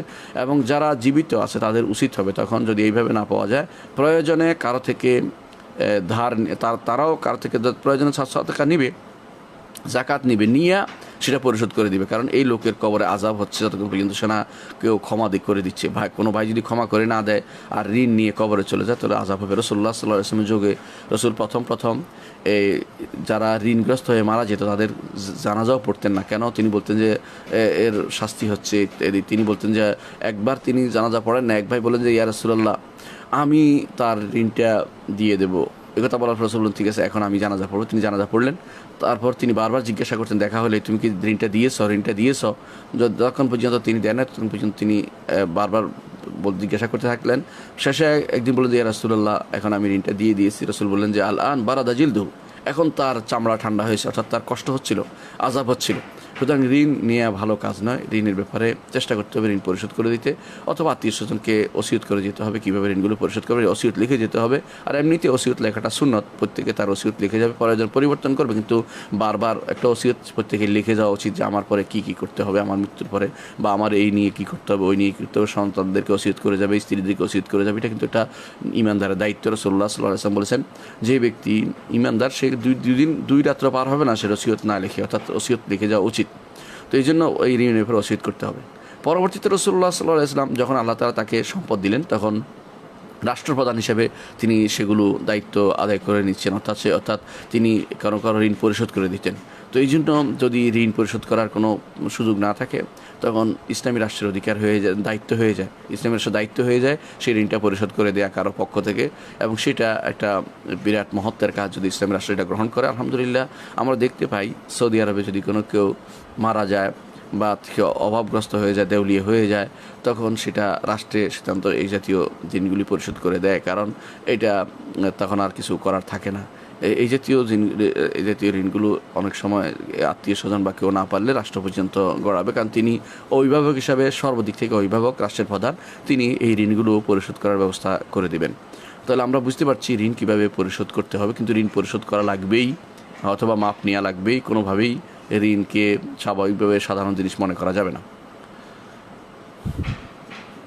প্রশ্ন করেছেন লেখক আলী মোহাম্মদ সাল্লাবি সম্পর্কে একটু বলতেন। বাজারে ওনার লেখা অনেক বই পাওয়া যায়, কিন্তু ওনার সম্পর্কে অনেক বিতর্কমূলক কথাও ইন্টারনেটে আছে। যদি এই সকল বিষয়ে সকলের কাছে একটু পরিষ্কার করে দিতেন তাহলে খুব ভালো হয়। আলী মোহাম্মদ সাল্লাবি তিনি মদিনা ইউনিভার্সিটির ছাত্র ছিলেন। মদিনা ইউনিভার্সিটি থেকে তিনি পাশ করেছেন এবং ভালো রেজাল্ট করেছেন তখনকার সময়। লিবিয়ান একজন লেখক, রাইটার। তার আকিদা একদম পিওর আকিদার। তবে তিনি এখন বর্তমানে লিবিয়াতে যুদ্ধ আছে। আপনি জানেন যে যুদ্ধের সময় মানুষ ভিন্ন ভিন্ন মত এবং পথ অবলম্বন করে, প্রত্যেকে তার দৃষ্টিভঙ্গি অনুসারে। সুতরাং এই তার দৃষ্টিভঙ্গি অনুসারে আমাদের আলেমদের মধ্যে কেউ কেউ তাদের মতের বিরুদ্ধে হওয়াতে তো তার বিরুদ্ধে তিনি বিভিন্ন রকমের ফতোয়া দিয়েছেন। কিন্তু আসলে দেখুন, আপনি আমাদের দেশের স্বাধীনতা যুদ্ধের সময় আলেমরাই ভিন্ন ভিন্ন মতে ছিল, তাই বলে তাদের উপর সেটার উপর ভিত্তি করে এখন আমরা অমুক এটা নেওয়া যাবে না, ওইটা নেওয়া যাবে না, এরকম যেন না বলি। কারণ হচ্ছে কখনো কখনো ফিতনার সময় মানুষের কাছে স্পষ্ট থাকে না যে কোনটা সবচেয়ে সঠিক মত। আলী মোহাম্মদ সাল্লাবি এরকম একজন ব্যক্তিত্ব যে যিনি আলেম, ভালো আকিদাগতভাবে পরিশুদ্ধি আছে, বিশেষ করে আল্লাহ আসমা সিফাতের উপর তার ভালো দখল আছে এবং ভালো লিখেছেন, বই লিখেছেন, এবং সেটাও মানুষের হাতে আসা উচিত। তার বুঝতে পারবে যে তার এই ব্যাপারে কোনো সমস্যা নেই এবং আকিদাগত মৌলিক কোনো সমস্যা নেই। এখন যিনি যে অবস্থায় আছেন সেই অবস্থায় আপনি যদি কোনো লিবিয়া থাকতেন, আপনাকেও একটা পথ নিতে হতো, আলাদা থাকার সুযোগ ছিল না, এমন একটা অবস্থায় চলে গেছে। তো তিনি হয়তো কোনো এক ব্যাপারে কারো মত নিয়েছেন এবং সেই ব্যাপারে তিনি একটা মত দিয়েছেন, এটা হয়তো তার কাছে স্পষ্ট হয়েছে এরকম। সেখানে যদি ভুলও হয়ে থাকে এটাও তার ইজতিহাদি ভুল, কারণ এটা কোনো নস না, শরীয়তের বিধান না। এখানে এইটার উপর ভিত্তি করে অমুক শেখে বা অমুক শেখের ফতোয়া অনুসারে তার জীবনের সমস্ত আমল বরবাদ করে ফেলবেন, এরকম কিন্তু জিনিসটা এরকম না। কারণ তিনি কিন্তু কোনো আকিদাগত কোনো বিষয়ে আলোচনা করেননি এখানে সম্পূর্ণভাবে তিনি তার দেশের একটা সমস্যা এবং হানাহানি মারামারিতে তিনি কোন পথটা নেবেন, কোন পথটা গ্রহণ করবেন এ ব্যাপারে আছেন। আপনারা ভালো করে জানেন যে সেখানে দুই গ্রুপ মারামারি করছে এখন, এবং এক গ্রুপ আছে রাতের অন্ধকারে মানুষের উপর আক্রমণ করছে, সাধারণ সিভিলিয়ান মেরে ফেলতেছে। এদের বিপক্ষে তিনি হয়তো দাঁড়িয়েছেন। আবার বলা হয়ে থাকে যে গ্রুপ রাতের অন্ধকারে মানুষ মারতেছে তাদের আকীদা নাকি শুদ্ধ। এরকম এই যে একটা আমাদের কাছে যে সমস্ত তথ্য আসতেছে বেশিরভাগই খণ্ডিত চিত্র। এই খণ্ডিত চিত্রের উপর নির্ভর করে আমরা কাউকে জারহ ওয়া তা'দীল বা কারো গ্রহণ করা বা কারোকে বাদ দেওয়া এরকম চিন্তা ভাবনা না করি, বরং আমরা মৌলিকভাবে এই লোকটির আকীদা সম্পর্কে ভালোই জানি। এই জন্য এই লোকটির বইপত্র পড়তে পারবেন বলে আমি বিশ্বাস করি। আমি যতটুকু দেখেছি খারাপ কিছু দেখিনি, কোনো খারাপ আকীদা সে কোথাও প্রচার করেনি বা তার ব্যক্তিগত আকীদাতে খারাপ আমরা দেখিনি। এই জন্য তার বর্তমান এই ইয়াটা আপনি আপনার মতের বিরুদ্ধে হলে এটা নেবেন না, এটাকে বলবেন যে তার এটা ভুল হয়েছে। কারণ আপনারা জানেন যে লিকুল্লে আলেমিন হাফওয়া ও লিকুল্লে জাওয়াদিন কাবওয়া, প্রত্যেক আলেমেরই কিছু দুই একটা ভুল হতেই পারে। প্রত্যেকটি জাওয়াদ, প্রত্যেকটি যে বাহক তারই কোনো না কোনো ছোঁচট খায়, যে যিনি বাহনে উঠেন তিনি হোঁচট খাইতেই পারেন, এবং যিনি আলেম তিনি কিছু ভুল করতেই পারেন। আপনারা দেখেন যুগ যুগ ধরে আলেমরা কোনো মত নিয়েছে, আপনারা দেখবেন হাসান বসরি রহমতুল্লাহ আলাই ঠিকই হাজ্জাজের বিরুদ্ধে গেছে। এখন যদি বলতে যাইতো তখন আপনারা বলতেন যে তিনি সরকারের বিরুদ্ধে গেছে, এখন সরকারের বিরুদ্ধে যাওয়ার কারণে তাকে এই করা হবে সেই করা। অথচ হাসান বসরি রহমতুল্লাহ আলের মতো ব্যক্তিত্ব ইতিহাসে বিরল, এরকম মানুষ কি পাওয়া যাবে আরেকজন? তো তাহলে বোঝা যাচ্ছে ওই সময়ের সিচুয়েশনের কারণে একজন মানুষের কি অবস্থা হবে সেটাকে আপনি ধরবেন। আপনি দেখবেন শুধুমাত্র ওইটা যে উম্মতের জন্য তার যে সমস্ত কর্মকাণ্ড আছে এগুলির সাথে আমাদের কোনো বিভ্রান্তি লুকায়িত আছে কিনা বা জড়িত আছে কিনা। যখন দেখবেন যে উম্মতের এই সমস্ত কর্মকাণ্ডে বিভ্রান্তি জড়িত নেই, তখন তার এই ব্যক্তিগত ব্যাপার বা তার একান্ত ব্যক্তিগত মতকে কখনো আপনার মন মতো হতে হবে এরকম মনে করবেন না, কারণ মানুষের ভিন্ন মত থাকতেই পারে। আমরা যুগ যুগ ধরে আলেমদের দেখেছি, ইমাম জাহাবি রহমতুল্লাহ আলাই এমনকি খারিজি থেকেও তিনি হাদিস নিয়েছেন, এমনকি যাদের মধ্যে তাশাইয়ুর কিছু গন্ধ ছিল এরকম সামান্যতম তাদের থেকেও তিনি হাদিস নিয়েছেন, এবং হাদিস নেওয়ার ব্যাপারে তিনি তাদেরকে সিয়ার আলম নুবালা হয়তো সেগুলো প্রত্যেক কিতাবে, এমনকি তিনি তার ইয়ার মধ্যে মিজানুল ইতিদালের মধ্যে তিনি সেটাকে তাদেরকে এতেদাল করেছেন যে তারা এই বিষয়ে বাদ দেওয়ার মতো এমন অবস্থায় পৌঁছে নেই তারা। তাহলে ব্যক্তিগত এই বিভিন্ন জিনিসের মধ্যে যার দ্বারা একেবারে বিভ্রান্তিপূর্বক অবস্থা না যায়, সেরকম অবস্থা না হওয়া পর্যন্ত কাউকে আমরা তার থেকে নেওয়া যাবে না, গ্রহণ করা যাবে এরকম যারা না বলি। হ্যাঁ, যারা বিভ্রান্তির দিকে দাওয়াত দিচ্ছে এবং স্পষ্ট তাদের দাওয়াত, তাদের থেকে কোনোভাবেই নেওয়া যাবে না, তাদের বই পড়া যাবে না, যাদের সম্পর্কে আমরা আগে বলেছি, আজকেই একজন সম্পর্কে আলোচনা করছি। এরকম লোক যুগে যুগে ছিল এবং তারা এখনও এরকম আহ্বান করছে, তাদের বই পড়া যাবে না, তাদের থেকে কোনো কিছু নেওয়া যাবে না। কিন্তু যারা তাদের আকীদা বিশ্বাসের ক্ষেত্রে পরিশুদ্ধতা দেখিয়েছে, তারা কোনো কর্মে ভুল করেছে, হয়তো ভুল হচ্ছে, এই ভুলের কারণে তাদের সমস্ত আমল বাদ পড়ে যাবে এরকম নয়, কারণ মানুষ মাত্রই ভুল করে এবং এইরকম ভুলের এটা আপনার দৃষ্টিতে ভুল হতে পারে, তার দৃষ্টিতে ভুল নয়, তাই ইজতিহাদ করতে পারে। আর ইজতিহাদি খাতা হতেই পারে, ইজতিহাদ যদি ভুল করে তাহলে 1 সওয়াব, আর যদি কোনো সে ইজতিহাদের শুদ্ধ হয় তার 2 সওয়াব পাবে, এর বাইরে আর কিছু নয়। আশা করি এই বিষয়টি আপনার বুঝে আসছে। মসজিদের সামনে দেয়ালে লেখা লা ইলাহা ইল্লাল্লাহ মুহাম্মাদুর রাসূলুল্লাহ থাকলে কি করব, না থাকলে কি লেখা যাবে? মসজিদের সামনে দেয়ালে লা ইলাহা ইল্লাল্লাহ মুহাম্মাদুর রাসূলুল্লাহ লেখা যাবে না, কারণ এইটা আসলে লেখার কথা কোরআনও বলে নাই, হাদিসও বলে নাই, এবং সাহাবায়ে কেরাম কখনো এই জাতীয় কোনো কিছু লিখতেন না। মসজিদের সামনে খালি থাকা নিয়ম, মসজিদের সামনে খালি থাকা নিয়ম। এখন এইটাকে কেউ আবেগ দিয়ে বলবেন যে হ্যাঁ আল্লাহর নাম মুছে দিয়েছে, মুহাম্মদের নাম মুছে দিয়েছে, সাল্লাল্লাহু আলাইহি ওয়াসাল্লাম মুছে দিয়েছে, কথাটা এরকম নয় ভাই।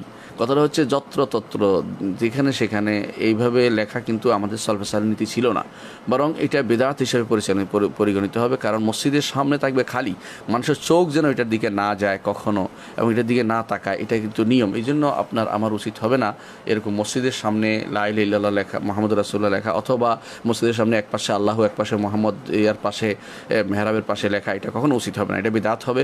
এবং এই বেদাতের আপনি জানেন যে বেদাতের সর্বনিম্ন হচ্ছে গুনাহ হওয়া, সুতরাং গুনাহ হবে, এতে কোনো সন্দেহ নেই। হ্যাঁ, যদি কারো আকীদা বিশ্বাসে খারাপ থাকে তো আরও খারাপ অবস্থা, যে ইউরোপিয়ানরা মনে করে থাকে আমরা মোহাম্মদের ইবাদত করি, নাউজুবিল্লাহ, এই জন্য নাম লিখি, তো আরও সমস্যা। বিশেষ করে আমাদের কুষ্টিয়া অঞ্চলের যারা আছে এই তথাকথিত লালন ভক্তরা, তারা মনে করে যিনি মোহাম্মদ যিনি আল্লাহ তিনি মোহাম্মদ, তিনি বলেন তারা বলে লা ইলাহা ইল্লাল্লাহ যত হরফ, মুহাম্মদুর রাসূলুল্লাহ তত হরফ, এই জন্য যিনি আল্লাহ তিনি মোহাম্মদ, লা ইলাহা নাউজুবিল্লাহ। এই সুতরাং আপনি বুঝতেই পারছেন যে এই জাতীয় লেখার অর্থ বিভিন্ন রকম হতে পারে। এই জন্য বিভ্রান্তি থেকে বাঁচার জন্য, বেদাত থেকে বাঁচার জন্য এবং সহিহ আকীদাকে সম্পূর্ণ প্রতিষ্ঠা করার জন্য মসজিদের সামনে কিছুই লিখবেন না, সামনের দেয়ালে কিছুই লেখা যাবে না, কিছুই লেখা যাবে না এবং কোনো রং চং করা যাবে না। এখন যদি বলেন যে আমি মক্কা দেখছি, মদিনায় দেখেছি, আগে ছিল এখনও আছে, এগুলি পরিবর্তন করা হয়নি, এটাই হলো পার্থক্য। এগুলি আছে মক্কাতে নয়, মদিনাতে এগুলি সাধারণত সামনে এতে লেখা হয়েছিল অনেক কিছু। এখন সেখানে আলহামদুলিল্লাহ এখন আর সালাত সেখানে হয় না, সালাত এখন ভিতরের অংশে হয়, যেখানে এগুলো লেখা নেই সেখানে হয়। সামনের যেটা বাড়তি অংশ সেখানে এখন আর সালাত পড়া হয় না, সালাত ভিতরের অংশে পড়া হয়। তাহলে আমরা এখানে পড়লে অনেক সময় চোখ যায় নামাজ সালাতের ভিতরে, ওইখানে কী লেখা হয়েছে এটা গুনতে থাকে, এটা এই চিন্তা করে খুঁজে বের করে যে এটা কী লেখলো, এটার অর্থ কী, এটা কি সালাতের সাথে সম্পৃক্ত না। এই জন্য মুহাম্মদ রাসূলুল্লাহ সাল্লাল্লাহু আলাইহি ওয়াসাল্লাম যখন কেউ লিখবে লা ইলাহা ইল্লাল্লাহ মুহাম্মাদুর রাসূলুল্লাহ লিখবে, এমনিতে এটা কোনো বিশুদ্ধ কালেমা এভাবে আসে নেই। আসছে আশহাদু আল্লা ইলাহা ইল্লাল্লাহ ওয়া আশহাদু আন্না মুহাম্মাদার রাসূলুল্লাহ, এটা হচ্ছে বিশুদ্ধতম কালিমা, অথবা আশহাদু আল্লা ইলাহা ইল্লাল্লাহ ওয়া আশহাদু আল্লা ইলাহা ওয়াহদাহু লা শারীকা লাহু ওয়া আশহাদু আন্না মুহাম্মাদার রাসূলুল্লাহ, এইভাবে বলতে পারে। কিন্তু এটা লেখার জন্য নয়, আমি এটা বলছি কালিমা হিসেবে বলছি। কিন্তু এই যে লা ইলাহা ইল্লাল্লাহ মুহাম্মাদুর রাসূলুল্লাহ, এটাকে মসজিদে এমনিতেই এটা বিশুদ্ধভাবে আসেনি, লিখলে কোনো দোষ নেই, সংক্ষিপ্ত আকারে লিখলো, কিন্তু ভুল অর্থ নিলে সেখানে লেখা যাবে না, যেখানে সেখানে লেখা যাবে না। সালাতের মসজিদের সামনের দেয়ালে সেটা কখনো লেখা যাবে না, কারণ এটা চোখে পড়বে এবং সেটা সালাত থেকে মানুষকে গাফেল করবে। যেই জিনিস সালাতে বুঝা থেকে মানুষকে বিরত রাখে, সেই জিনিস কখনো মসজিদের সামনে রাখা যাবে না, করা যাবে না, কোনো কিছুই লেখা যাবে না। অনেকেই লেখে, এটার সাথে সম্পৃক্ত হচ্ছে, অনেকেই লেখে থাকে মসজিদের দুনিয়াবি কথা বলা হারাম, আল হাদিস। এটা কিন্তু আল হাদিসও নাই, এটা কিন্তু কিছুই না, এটা জাল হাদিস, অর্থাৎ এটা বানিয়ে লিখেছে কেউ। এটা মসজিদ দুনিয়াবি কথা বলা হারাম, এরকম কথা কোনো হাদিসে নেই, এটা ওখানে লেখারও কোনো প্রয়োজন নেই, ওইটা লিখলে চোখে পড়বেই। হ্যাঁ, অনেকে লিখে রাখে একবার স্থায়ীভাবে সামনের কাতার পুরা করুন বা এই জাতীয়, এগুলি বেদাত হবে। কারণ ইমাম সাহেব সেটা প্রতি ওয়াক্তের সলাতেই বলবেন, এটা শুধুমাত্র একবার লিখে দিলে হলো না, বরং ইমাম সাহেব প্রতি ওয়াক্তের সলাতেই তিনি বলবেন কাতার সোজা করুন, সামনের কাতার পুরা করুন, এভাবে তিনি বলবেন। যখনই একামত হয়ে যাবে তারপরে, আমাদের দেশে একামত হয়ে যাওয়ার পরে কথা বললে মনে করে একামত বুদ্ধি নষ্ট হয়ে গেল, ঠিক নয়। একামত ঠিক আছে, রাসূলুল্লাহ সাল্লাল্লাহু আলাইহি ওয়াসাল্লাম এইভাবে বলতেন। একামতের পরে তিনি পেট সোজা করতেন, পিঠ সোজা করতেন, পা সোজা করতেন, এবং তিনি লাঠি নিয়ে ঠিক করতেন এগুলো, এবং তারপর যখন যে সোজা হয়েছে তখন তিনি আল্লাহু আকবার বলতেন। অর্থ বোঝা গেল যে একামতের পরে এগুলি করা ইমামের দায়িত্ব, এগুলি একবার লিখে ফেলার দায়িত্ব নয়। এই জন্য মসজিদের সামনের দেয়ালে কোনো কিছু লেখা থেকে বিরত থাকবেন, কোনো রকমের আর্ট করা থেকে বিরত থাকবেন, কোনো রকমের ছবি লটকানো থেকে বিরত থাকবেন, কারণ এটা আসলে আমাদের সলভে সালের নীতি ছিল না। বরং এটার বিরুদ্ধে লিখেছেন আল্লামা মাসুমি আল খুজান্দি আল হানাফি, তিনি একটা বই লিখেছেন এর উপর আরবিতে, যে হারামাইনের, বিশেষ করে মক্কা মদিনাতে যে সমস্ত এরকম আর্ট লেখা হয়েছে, মানুষ যে তাকিয়ে থাকে, তিনি সেটা দেখে সেটার বিরুদ্ধে তিনি একটা বই লিখেছেন, হানাফি ইমাম, আলহামদুলিল্লাহ। তিনি এই বইটি পড়তে পারেন, এটা পড়লে আপনাকে স্পষ্ট হবে যে কিভাবে মানুষ বিভ্রান্ত হয়, তিনি সেখানে উল্লেখ করেছেন। এবং জখরুফাতুল মাসাজিদ এমনিতেই কিয়ামতের একটি আলামত, এবং এইভাবে জখরুফা অর্থ হচ্ছে এইভাবে চাকচিক্যময় করা, সামনে তাকিয়ে থাকা মানুষ। শুধু এখন অনেকেই দেখা যাচ্ছে দুর্ভাগ্যবশত অনেকেই এইভাবে মসজিদের চাকচিক্যকে পছন্দ করতেছেন, ভিতরে যে দিনই পরিবেশ আবহাওয়া সেটা তৈরি করে চিন্তা করছেন না। অনেকেই দেখা যায় অনেকেই নিজেকে ভালো আকিদার বলেও বলেন, তারাও কিন্তু দেখা যায় মসজিদের মধ্যে চাকচিক্য করতে পছন্দ করেন। এটা কিন্তু সুন্নাহ বিরোধী কাজ। মসজিদের, হ্যাঁ, সেটাকে সে আরামদায়ক করতে পারে, কোনো সন্দেহ নেই, কিন্তু চাকচিক্যময় করতে পারে না। বিভিন্ন রকমের লেখালেখি, বিভিন্ন রকমের আর্ট এঁকে, ছবি এঁকে, ফটো এঁকে, অথবা কোনো একটা মসজিদ মক্কা মদিনার ছবি নিয়ে এসে লাগিয়ে দেওয়া, অথবা সেখানে দেখবে যে পাতা ফুল বিভিন্ন রকমের আঁকছে। এর অর্থ হচ্ছে এটার দিকে কিন্তু মানুষকে এটার দিকে তাকিয়ে থেকে মানুষকে করা। সালাতের যে মূল যে উদ্দেশ্য, যে হুজুরুল কলব, অন্তর হাজির করা, এবং মূল যে উদ্দেশ্য যে সালাতের মধ্যে একজন মানুষ খুশু এবং খুজুর মধ্যে থাকবে, সেটা থেকে তাকে বিরত রাখার হচ্ছে। এই জন্য এ ব্যাপারে আমাদের সাবধান থাকতে হবে। পরবর্তী প্রশ্ন হচ্ছে, আমার পিতা প্রতি বছর রমজান মাসে যাকাত দেন, এই বছর শাবান মাসে তার অ্যাকাউন্টে পেনশনের টাকা আসে, অ্যাকাউন্টে আগে তেমন কোনো টাকা ছিল না, এখন তাকে কি সব টাকা যাকাত দিতে হবে? আপনার পিতা রমজান মাসে যাকাত দেন, এই বছর শাবান মাসে তার কাছে পেনশনের টাকা আসে।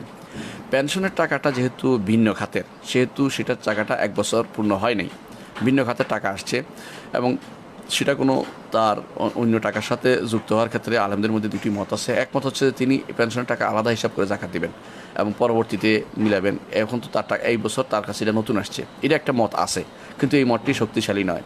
শক্তিশালী মত হচ্ছে যে তার অ্যাকাউন্টে যেহেতু টাকা হিসাবে টাকা আসছে, সেহেতু তিনি এখন পুরোটারে টাকা দিবেন, এটা হচ্ছে শক্তিশালী মত। সুতরাং এখন এই সব টাকার জাকাত দিতে হবে, দেওয়াটাই হচ্ছে তার জন্য আমরা মনে করি যে ইবরা আনলি জিম্মাদারি মুক্ত হওয়ার সবচেয়ে বেশি, বা এহতিয়াত বা সাবধানতার বেশি কাছাকাছি। হ্যাঁ, যদি তিনি আরেকটি মত যেটা আছে, যে তিনি বলেন যে যেহেতু পেনশনের টাকা আসছে, এটা আমি আগে ছিল না, আগে কোথা থেকে, এটা আমি ব্যবসা থেকেও আসে নাই, বরং এটা পেনশন আলাদা একটা খাত থেকে আসছে, এটাকে আলাদা বছর সেটা ধরতে পারবেন। কিন্তু ইবরা আনলি জিম্মাদারি মুক্ত হওয়ার জন্য এবং এহতিয়াত সাবধানতার জন্য তাকে এই পুরোটার জাকাত এই মাসে দিয়ে দেওয়াটাই রমজান মাসে, বা এই 1 বছর অন্য সম্পদের অন্য টাকার 1 বছর যখন হয়ে যাবে, তখন এটার সাথে মিলে সেটা জাকাত দিয়ে দেওয়াটাই তার জন্য ওয়াইজ হবে, ভালো হবে ইনশাআল্লাহ। জি, পরবর্তী প্রশ্ন হচ্ছে, আসসালামু আলাইকুম হুজুর, আমি আপনার কাছ থেকে একটা জিনিস জানতে চাই, সেটা হলো বাচ্চা হওয়ার কতদিনে আকিকা করা উত্তম? আসলে দেখুন, আকিকার নিয়ম হচ্ছে সপ্তম দিনে। রাসূলুল্লাহ সাল্লাল্লাহু আলাইহি ওয়াসাল্লাম বলেছেন আকিকাত ইউযবাহু ইয়াওমা সাবিহি, আকিকার সম্পর্কে বলছেন যে আল গোলাম মুরতাহানুম বিআকিকাতিহি ইউযবাহু আনহু ইয়াওমা সাবিহি, সন্তান তার আকিকা দ্বারা বন্ধক থেকে যায়, তার থেকে সেটা জবাই করতে হয় সপ্তম দিনে। আকিকার সুন্নত তরিকা হচ্ছে সপ্তম দিনে। এই জন্য আপনি সপ্তম দিনে আপনার সামর্থ্য থাকলে আপনি দিবেন, অথবা সামর্থ্য দুই রকমের, একটা আর্থিক সামর্থ্য, একটা হলো পারিবেশিক সামর্থ্য। বর্তমানে একটা পরিবেশের কারণে অনেক সময় মানুষ কিন্তু দিতে পারছে না। এই যে অনেকেরই বাচ্চা হচ্ছে কিন্তু বাজারে যেতে পারছে না, জবে করতে পারছে না, মানুষকে ডাকতে পারছে না, মানুষকে দেওয়ার মতো অবস্থা নেই। এই অবস্থায় তিনি কী করবেন? এই অবস্থায় তার নিয়তের কারণে তিনি সওয়াব পাবেন। নিয়ত সবই ছিল কিন্তু দিতে পারছেন না, তখন তিনি যখনই লকডাউন শেষ হবে যত দ্রুত সম্ভব তিনি এই আকিকা দিয়ে দিবেন। অথবা যার অর্থ নেই তিনিও যত দ্রুত সম্ভব, যখন অর্থ হয় তখন দ্রুত সম্ভব আকিকা দিয়ে দিবেন। অর্থাৎ সপ্তম দিনে দিলে সুন্নাহ মোতাবেক হবে। আর সেটার কারণে যদি দিতে না পারেন, নিয়তের কারণে তিনি সওয়াব পেয়ে যাবেন, সুন্নার পক্ষেই থাকবে দিতে, কোনো কারণে দিতে না পারলে। আর সেটা অন্য সময়ে যখনই অবস্থা ঠিক হয়ে যাবে তখনই তিনি সেটার তার সন্তানের আকিকা দিয়ে দেবেন, দেরি করবেন না। হ্যাঁ, কোনো বর্ণনায় আসছে সপ্তম দিন থেকে, কেউ সলফে সালেহিনের কেউ 14 দিন কেউ নিয়েছেন, কেউ 21 দিন কেউ নিয়েছেন, 7, 14, 21 পর্যন্ত নিয়েছেন। এরপরে তারা বলেছেন যে এরপরে কাজা হয়ে যাবে। ঠিকই যে ব্যক্তি আকিকা সপ্তম দিনে দিবে না, সেটা তার জিম্মেদারিতে থাকবে, যখনই সম্পদ পাবে তখনই সে দিবে। তবে আমরা মনে করি যে বালেগ হওয়ার পরে, প্রাপ্তবয়স্ক হওয়ার পরে সন্তানের আকিকার মশলাটি আর আসে না, কারণ সন্তানের তখন তার ব্যক্তি নিজের উপর দায়িত্ব এসে যায়। সন্তানের দায়ভার পিতার উপর থাকে। পিতার কাছে সন্তানের একটি অধিকার হচ্ছে আকিকা প্রাপ্ত হওয়া।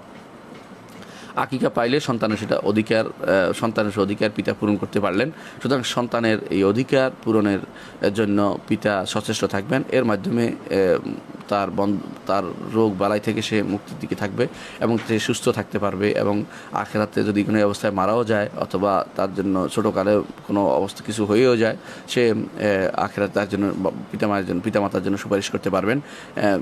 আমরা বলছি না যে করতে পারবেন না, ওই বাকিটা এটাও না, কিন্তু এটা হচ্ছে তার জন্য সহজ হবে, তার জন্য পিতামাতা তার অধিকার আদায় করেছেন, এটা হলো মূল কথা। তো এই জন্য একজন মানুষের চেষ্টা করবেন তার সন্তানের আকিকা দিতে। আকিকার জন্য ছেলের জন্য 2টি ছাগল, মেয়ের জন্য 1টি ছাগল, এটা খেয়াল থাকে যেন। গরু দিলেও 2টা গরু, মেয়ে দিল 2টা, অর্থাৎ জান দিবেন আপনাকে, একটা অংশ নয়, একটা ভাগ দিবেন না। অনেকে ভাগ দিয়ে থাকেন, এটা কোনো ফেখার মশলা আছে, এটা অস্বীকার করছি না আমরা, বিশেষ করে হাম্বলীদের দৃষ্টিতে এটা গ্রহণযোগ্য, কিন্তু এটা আসলে সুন্নাহ ভিত্তিক নয়। রাসূলুল্লাহ সাল্লাল্লাহু আলাইহি ওয়াসাল্লাম সাহাবীরা কোনোদিন আকিকা বা তাহাবীরা বা কোনোদিন আকিকা অংশ দিয়েছেন এটা আমরা দেখতে পাই না। সেজন্য অংশ হিসাবে আকিকা না দেয়াই আমাদের জন্য, আমরা বলে থাকবো অংশ হিসাবে না, বরং ছেলের জন্য 2টি ছাগল, মেয়ের জন্য 1টি ছাগল দিবেন। যে বর্ণনা আসছে যে ছেলের জন্য 1টি ছাগল দেয়া, সেটা হাদিসটা মুনকার, এই জন্য সেটা দিয়ে আমল করা যাবে না। হ্যাঁ, কারো যদি অসমর্থ থাকে যতটুকু পারে অতটুকু দিবে। আল্লাহ রাসূল সাল্লাল্লাহু আলাইহি ওয়াসাল্লাম বলেছেন, আল্লাহ তাআলা বলেছেন ফাত্তাকুল্লাহ মাসতাতা'তুম, যতটুকু তোমরা পারো ততটুকু করো। আর রাসূলুল্লাহ সাল্লাল্লাহু আলাইহি ওয়াসাল্লাম বলেছেন, আমি তোমাদেরকে যখন কোনো কিছু নির্দেশ দিব, ফাতু মিনহু মাসতাতা'তুম, যতটুকু পারো ততটুকু তোমরা সেটা করবে। যত পারবে না আল্লাহ দেখতেছেন, তখন আল্লাহ তাআলা সেটাকে তোমাদেরকে ক্ষমা করে দিবেন। সুতরাং আপনি চেষ্টা করবেন আকিকা দিতে। আকিকার মাধ্যমে আনন্দ, কয়েকটি উপকার। একটা হচ্ছে আপনি আল্লাহ তাআলা আপনাকে যে নেয়ামত দিয়েছেন তার আনন্দ প্রকাশ করলেন, এবং আল্লাহর নেয়ামতের বিপরীতে আনন্দ প্রকাশ করা, এটা আল্লাহর তাহাদ্দুস বিনিয়ামাতিল্লাহ, আল্লাহর নেয়ামতকে প্রসার করা, এটা একটা শুকরিয়া আদায় করা। আল্লাহ তাআলা বলেছেন ওয়া আম্মা বিনিয়ামাতি রাব্বিকা ফাহাদ্দিস, আল্লাহর রবের নেয়ামত যেন আমরা শুকরিয়া আদায় করি, আল্লাহ তাআলা সেই নির্দেশনা দিয়েছেন। দ্বিতীয় উপকারিতা হচ্ছে আশেপাশের মানুষে বন্ধুবান্ধবরা কিছু খেতে পারলো। 3 নম্বর উপকারিতা হচ্ছে আপনার ঘর জমজমাট হলো। 5 নম্বর হচ্ছে আপনার সন্তানের নামকরণ হলো। এবং 6 নম্বর হচ্ছে এর মাধ্যমে ইসলামী শরীয়তের একটি বিরাট নিদর্শন, আকিকা নামক এক নিদর্শনটা প্রসার লাভ করলো। সুতরাং আমরা চেষ্টা করব আকিকা দিয়ে যেতে এবং আকিকার ব্যাপারে গুরুত্ব দিতে। এবং আকিকার অনুষ্ঠান অর্থ হচ্ছে এরকম নয় যে আমরা মানুষ ডেকে আনে টাকা নিব, এটা নয়, বরং আকিকার জন্য মানুষ ডাকবো, আকিকা খেতে, এটাও জায়েজ আছে। আকিকা আবার ইচ্ছা করলে আপনি দিয়ে তাদের বাসায় গোশত পৌঁছে দিতে পারবেন, তারা রান্না করে খেতে পারবে, এটাও জায়েজ আছে, যেটা আপনার জন্য সহজ হয়, কোনো সমস্যা নেই, আলহামদুলিল্লাহ। তবে উত্তম হচ্ছে অবশ্যই ডেকে এনে সবাইকে নিয়ে খাওয়া, আনন্দ প্রকাশ করা এবং পরস্পর আকিকার গোস্তকে পরস্পরকে দিয়ে, এবং কি সেটা সবাই খেতে পারবে, পিতামাতাও খেতে পারবে, সন্তানের পিতামাতাও সেটা খেতে পারবে, এতে কোনো নিষেধ নাই। আরেকটি জিনিসও জানা দরকার, সেটা হচ্ছে নিয়ম হচ্ছে আকিকার গোস্ত টুকরা টুকরা, বড় টুকরা রাখা, অর্থাৎ ছোটো টুকরা না করা, তাফাউলান, এটাকে সুলক্ষণ নেওয়া যে সন্তান সুস্থ থাকবে, সবল থাকবে, সেই জন্য এটা তাফাউল জায়েজ আছে শরীয়তে, যদিও সেটা উল্টাটা জায়েজ নেই, অর্থাৎ যেটাকে কুলক্ষণ নেওয়া জায়েজ নেই, সুলক্ষণ নেওয়া এমনিতে শরীয়তে বৈধ, আলহামদুলিল্লাহ, কোনো সমস্যা নেই। এই জন্য রাসূলুল্লাহ সাল্লাল্লাহু আলাইহি ওয়াসাল্লামের এই সুন্নাহটির উপর আমল করার জন্য আমরা সবসময় সচেষ্ট থাকবো। আল্লাহ আমাদেরকে বুঝার তৌফিক দান করুন। পরবর্তী প্রশ্ন হচ্ছে আসসালামু আলাইকুম। ওয়ালাইকুম আসসালাম। ভাইজান কেমন আছেন? আলহামদুলিল্লাহ ভালো আছি। আমার একটি প্রশ্ন, আমার স্ত্রী মাসিক হলে বাচ্চাদের যে বইগুলি পড়ায় সেখানে তো বইয়ের মধ্যে আরবি আছে, তো সেই বইগুলো মাসিক চলাকালীন পড়াতে পারবে কি? আর সে নিজে কি হাদিসের বই পড়তে পারবে কিনা জানাতে উপকৃত হব। জি, আসলে দেখুন, মাসিক হলে 3টি জিনিস নিষিদ্ধ, এর বাইরে আপনি সবই কিন্তু জায়েজ। একটি হচ্ছে আপনার সাথে একান্তভাবে থাকা, যেটা বুঝতে পারছেন। 2 নম্বর হচ্ছে মানে স্বামী সহবাস করতে পারবে না। 2 নম্বর হচ্ছে সে কোরআন পড়তে পারবে না, কোরআন ছুঁইতে পারবে না, 2টা। আর 3 নম্বর হচ্ছে বাইতুল্লাহর তোয়াফ করতে পারবে না। এই 3টি জিনিস ছাড়া 3টি জিনিস আর আছে, সেটা সম পালন করতে পারবে না, যেটা আমরা জানি। এর বাইরে আর কোনো নিষেধাজ্ঞা তার মধ্যে নেই। আরবি বই দেখলে তো কোরআন শরীফ না, আরবি বই পড়তে পারবে, হাদিস পড়তে পারবে, দোয়া পড়তে পারবে, সকাল বিকেলের দোয়াগুলোও পড়তে পারবে, যেগুলো সূরা নয় সেগুলো পড়তে পারবে, সকালের দোয়া, বিকেলের দোয়া, এমনকি সালাতের পরে যে দোয়াগুলো আছে সেগুলো যদি কেউ সালাত তো সে পড়তে পারেনি, সে যদি কোনো বলে যে আমি দোয়াগুলো এমনি মুখস্থ করবো, তাও মুখস্থ করতে পারে, পরবর্তী সময়ের জন্য করতে পারবে। যদিও এই সময় তার সালাতের পরে দোয়া নেই, কারণ যেহেতু সালাতের সাথে সম্পৃক্ত, যে ব্যক্তি সালাত পড়ে নাই তার সালাতের পরে দোয়াও নেই, কিন্তু এটা হচ্ছে পরবর্তী মুখস্থ করতে পারে বসে বসে, কোনো সমস্যা নেই। তাহলে বোঝা গেল যে 3-4টি কাজ ছাড়া যেটা আমরা উল্লেখ করেছি বাকি সবই সে করতে পারবে। আরবি পড়তে পারবে, হাদিস পড়তে পারবে, এবং কি কোরআনে কারীমের যেগুলোর মধ্যে অনুবাদ আছে বেশি, তাফসির আছে বেশি, যেমন আমার তাফসিরটা, এটাকে হায়েজ অবস্থায় পড়তে পারবে সে, কারণ এটাতে কম, আরবি কোরআনের অংশ কম, তাফসির অংশ বেশি। যেটাতে কোরআনের অংশ কম, তাফসির অংশ বেশি, বা অনুবাদের অংশ, ব্যাখ্যার অংশ বেশি, সেটাকে সে এই অবস্থায় পড়তে পারবে, কোনো সমস্যা নেই, ধরতে পারবে, কোনো সমস্যা নেই। তবে সে কোরআনটা পড়বে না, অর্থটা পড়বে। তখন সে কোরআনটা পড়বে না, কারণ তখন কোরআন না পড়াটাই হচ্ছে তার জন্য ইসলামের নীতি। আশা করি বিষয়টি বুঝতে পারছেন। মোবাইল দেখে কোরআন পড়তেও তিনি পারবেন না, কারণ কোরআন পড়াটাই মূলত নিষিদ্ধ। কোরআন ধরাও নিষিদ্ধ, পড়াটাও নিষিদ্ধ তার জন্য। জি, আসসালামু আলাইকুম। ওয়ালাইকুম সালাম। ফরজ সালাতের পর, ঈদের সালাতের পর, জানাজার পর, সভা মাহফিলের পর, বিবাহের পর সম্মিলিত মুনাজাত করা কি বৈধ? দেখুন, ফরজ সালাতের পর সম্মিলিত, বা এই যেগুলি কথা বলেছেন, এগুলি একটাতেও সম্মিলিত মুনাজাত নাই। যদি কেউ কখনো মাঝে মধ্যে 2-1 বার করে, এটা গুনাহ হবে না, কবিরা গুনাহ হবে না। কারণ হচ্ছে, অর্থাৎ এটার সাথে সম্পৃক্ত না হয়। ফরজ সালাতের পরে তিনি অন্যান্য কত দোয়া করেছেন, এবং দেখছি মানুষের বিপদ হয়েছে, মহামারী হয়েছে, অথবা কোনো সমস্যা হয়েছে, তখন বলেন যে আমরা কোনো ফরজ সালাতের সাথে সম্পৃক্ত নয়, বলেন যে আমরা দোয়া করি, একত্রিত হয়েছে দোয়া করি, তখন একত্রিত দোয়া করা এটা অবৈধ কিছু না, এটা জায়েজ আছে। এটাকে বাড়াবাড়ি করা ঠিক নয়। আমরা সালাতের পরের সাথে সম্পৃক্ত করে যেটা করবো এটা বেদাত হবে। অনুরূপভাবে ঈদের সালাতের পরে সম্পৃক্ত করে নির্ধারণ করে বেদাত হবে। জানাজার পর নির্ধারণ করলেও বেদাত হবে। সভা মাহফিলের পরেও নির্ধারণ করে সবসময় করবে, এটা বেদাত হবে। বিবাহের পরে সবসময় করলে বেদাত হবে। তবে এমনিতেই দোয়া করা জায়েজ, কোনো সমস্যা নেই। ব্যক্তিগতভাবে সবাই দোয়া করবেন। এখন সবাই যদি কোনো একজন বললেন আল্লাহ সবাই এই বিয়েটা কবুল করো, আলহামদুলিল্লাহ আমিন বললেন, কোনো সমস্যা নেই, এটা বেদাত হবে না। হ্যাঁ, অনুরূপভাবে হাত তুলেও যদি কোনো বলেন যে দোয়া করা, আল্লাহ তুমি এই বিয়েটা বরকতময় করো, দোয়া করা সবাই মিলে, কোনো গুনাহ হবে না এটাতে।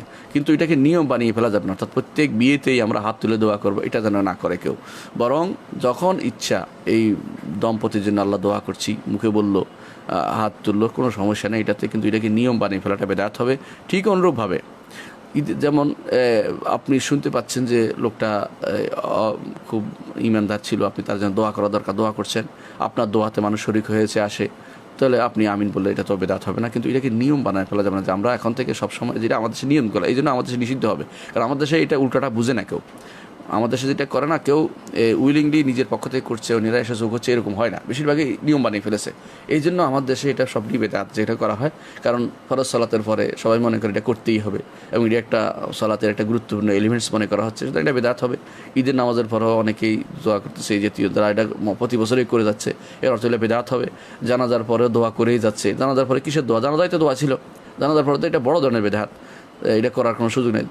দাফনের পরে কেউ কেউ দেখা যায় একসাথে দোয়া করে, এটাও বেদাত হবে। দাফনের পরে নিয়ম হচ্ছে প্রত্যেকে ইন্ডিভিজুয়ালি দোয়া করা। মাহফিলের পরে, হ্যাঁ, এই মাহফিলের পরে নিয়ে তো বিরাট ঝগড়াই হয়ে যায় কখনো কখনো। মাহফিলের পরে দোয়া করা হলো না কেন, একখানে তো আমাকে প্রায় হেনস্থা করতে আরম্ভ করেছে। আমি তখন মাগুরাতে ছিলাম, তো আমি বললাম যে দোয়া করেছি, আপনি শোনেননি? আমি তো দোয়া করেছি। বলছে না, আমরা তো দোয়া করতে পারিনি। তো উনি, আপনি দোয়া করেন। বলে না, আপনার সাথে মিলে দোয়া করব, বাধ্য করা হচ্ছে। এটা কিন্তু, এই যে বাধ্য করা হচ্ছে, এটা কিন্তু ঠিক নয়।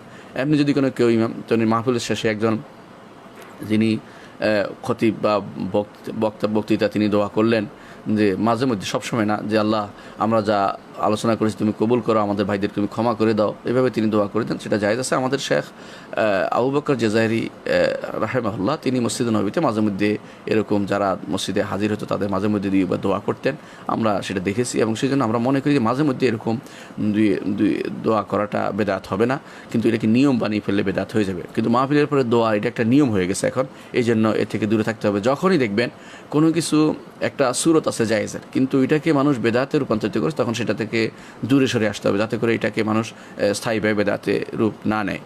ঠিক অনুরূপভাবে বিবাহের পরে সম্মিলিত মুনাজাতের মাসালাটাও একই রকম। সেখানে আপনি যদি কোনো অন্তর থেকে কারোর জন্য দোয়া করতে চান, দোয়া করতে পারেন, কিন্তু এটাকে নিয়ম বানিয়ে ফেললে বা প্রত্যেক বিয়ের পরেই মুনাজাত করতেই হবে যে মনে করা হয়, হাত তুলে সবাই মিলে একসাথে, তাহলে এটা বেদাত হবে। ব্যক্তিগতভাবে সবাই দোয়া করবেন, আল্লাহ যেন বরকতময় করে, বলতে পারেন।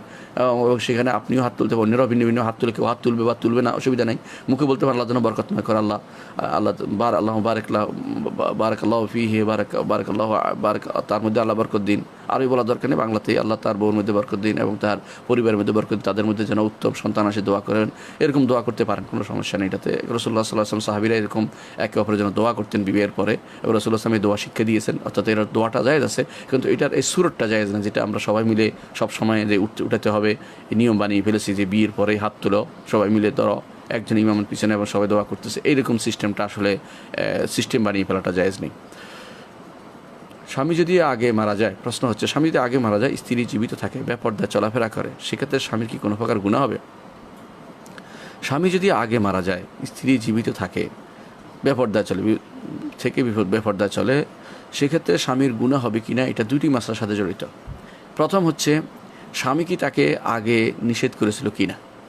স্বামী তাকে আগে যদি কোনো, তার জীবদ্দশায় যদি কোনো তাকে ঘর থেকে বের না করে থাকে, যেমন আমাদের কোনো রাষ্ট্রপ্রধান তার স্ত্রীকে জীবদ্দশায় কিন্তু ঘর থেকে বের করে নাই, কিন্তু স্ত্রী ঘর থেকে মৃত্যুর পরে ঘর থেকে বের হয়ে দুনিয়া চড়াই বেড়েছে, এটা কিন্তু শরীয়ত বিরোধী কাজ, শরীয়ত এটাকে অনুমোদন করে না। হ্যাঁ, স্বামী যদি কোনো তার জীবদ্দশায় স্ত্রীকে নিষেধ করে থাকে এই সমস্ত কর্মকাণ্ড থেকে, তাহলে অবশ্যই তার গুনাহ হবে না, তার কোনো স্বামীর কোনো গুনাহ হবে না, কারণ নিষেধ করেছে। তিনি যতক্ষণ তার ক্ষমতা ছিল ততক্ষণ তাকে আগলে রেখেছে, ঘরের ভিতরে রেখেছে, কারণ স্ত্রীরা ঘরের জিনিস, বাইরের জিনিস নয়, রাস্তায় হাঁটার জিনিস নয়, বক্তৃতা করার জিনিস মানুষ নয়, এবং তারা রাষ্ট্র পরিচালনার কাজে তাদের জন্য অনুমোদন করা হয়নি, এবং তাদের জন্য ইমামতি অনুমোদন করা হয়নি, তাদের জন্য গুরুত্বপূর্ণ কাজে অংশগ্রহণ করার জন্য নির্দেশনা তাদের দেওয়া হয়নি। তাদের দায়িত্ব হচ্ছে ঘরে থাকা, ঘরকে নিয়ন্ত্রণ করা। প্রত্যেকটা ঘর এক একটা রাষ্ট্র, এই প্রত্যেকটা ঘরই এক একটা রাষ্ট্র, সেখানে তারা তাদের সমস্ত কর্মকাণ্ড পরিচালনা, ঘর এবং বাইরে দুইটা জিনিস আছে, বাইরের ছেলেরা, ঘরে মেয়েরা, এটা হচ্ছে শরীয়তের বিধান। হ্যাঁ, যেখানে মেয়েদের কর্মকাণ্ড জড়িত রয়েছে, যেখানে ছেলেরা পারবে না সেখানে যেতে পারবে, যেমন ডাক্তারি মেয়েরা পড়বে, তাদের মেয়ে ডাক্তার দেখতে হয়, তাদেরকে মেয়ে রুগী দেখতে হয় তাদেরকে। অনুরূপভাবে যেখানে মেয়েদের ধরার জন্য পুলিশ লাগে, সেখানে মেয়ে পুলিশ থাকবে, কোনো সমস্যা নেই, মেয়ে সেনাবাহিনীতে লোক থাকবে, যদি কোনো সেখানে শরিয়া মোতাবেক চলতে তাদেরকে রাখা হয়, সেটাতে নিষিদ্ধ শরীয়তে। কিন্তু মৌলিক দায়িত্বের ক্ষেত্রে মেয়েদেরকে শরীয়ত ঘরে থাকতে বলেছে, তারা ঘরের দায়িত্ব পালন করবে। এর বাইরে এক্সেপশন কিছু থাকবে, সেটা আলাদা মাসালা। কিন্তু ঘরের বাইরে মেয়েদেরকে বেপরদা হয়ে যদি কোনো তারা চলাফেরা করে, আর স্বামী যদি কোনো তার জীবদ্দশা এটাকে মেনে নেয়, তাহলে অবশ্যই সে গুনাহগার হবে। আর যদি নিষেধ করে থাকে, তাহলে সে গুনাহগার হবে না। আর যদি সে নিষেধ করেছে, তখন শুনেছে, এরপর সে বের হয়েছে, এখন দ্বিতীয় অবস্থা, এখন সে বের হচ্ছে, এখন তার এটার জন্য সে দায়ী নয়, স্বামী দায়ী নয়, এটার জন্য স্ত্রী নিজেই দায়ী হবে, এর জন্য তাকে দায়ী করা যাবে না। পরবর্তী প্রশ্ন হচ্ছে, ওমর রাদিয়াল্লাহু আনহু ইসলাম গ্রহণ নিয়ে প্রচলিত যে গল্প রয়েছে যে উনি খোলা তরবারি নিয়ে রাসূলকে হত্যা করতে যাচ্ছিল, ওই সময় পথিমধ্যে এক ব্যক্তি তাকে খবর দিল, তুমি কোথায় যাচ্ছ, তোমার বোন এবং গৃহবধূ ইসলাম গ্রহণ করেছে। প্রচলিত এই কথাগুলো কতটুকু সত্য? ওমর রাদিয়াল্লাহু আনহুর এই যে ঘটনা যে তিনি খোলা তরবারি নিয়ে রাসূলকে হত্যা করতে রওনা হয়েছেন, পথিমধ্যে জানানো হলো যে আপনি কোথায় যাচ্ছেন, আপনার ঘরেই তো সমস্যা। তো ঘরে গিয়ে দেখলেন যে ফাতেমা, তার বোন ফাতেমা এবং তার ফাতেমার স্বামী সাঈদ ইবনে যায়েদ রাদিয়াল্লাহু আনহু তারা ইসলাম গ্রহণ করেছে, এবং এই জন্য তিনি ঘরে গিয়ে স্ত্রী এবং তার বোন এবং তার বোনের হাজব্যান্ডকে মারলেন। এই জাতীয় যে কাহিনী আছে, এটা আসলে সহিহ হাদিস দ্বারা সাব্যস্ত হয়নি, সহিহ বর্ণনা দ্বারা সাব্যস্ত হয়নি, সহিহ বর্ণনা দ্বারা সাব্যস্ত হয়নি। এই জন্য আমরা চেষ্টা করব এই কথাগুলো না বলতে। বিশুদ্ধ মতে আল্লাহ তাআলা তার অন্তরে ঈমান ঢেলে দিয়েছেন এবং তিনি সেখানে রাসূলুল্লাহ সাল্লাল্লাহু আলাইহি ওয়াসাল্লামের কাছে গিয়ে ঈমান এনেছেন। এটা হলো মূল কথা। সেখানে আর কোনো কাহিনী বানানোর প্রয়োজন নেই। এবং তিনি ওখানে যে আরও গল্প আছে যে তিনি বললেন যে তুমি গোসল করে আসো, তারপরে তাকে তাহা মা আনজালনা আলাইকাল কুরআন লিতাশকা এই আয়াতগুলো পড়তে দিয়েছে। এগুলি সবই কিন্তু শুদ্ধ নয়, এগুলি কোনো বিশুদ্ধ বর্ণনা দ্বারা সাব্যস্ত হয়নি। এই জন্য এই ঘটনাটা আমরা আর বর্ণনা করব না এবং আমরা বুঝবো যে এটা আসলে বিশুদ্ধ বর্ণনা আসেনি। হ্যাঁ, তো আল্লাহ তাআলা তাকে ঈমান দিয়েছেন। ঈমানের ঢেউ যখন অন্তরে আসে, ঈমান যখন অন্তরে জাগে, তখন কোনো কিছু আর অবশিষ্ট থাকে না। তিনি এসে ইসলাম গ্রহণ করেছেন। এটা হলো বিশুদ্ধ মত।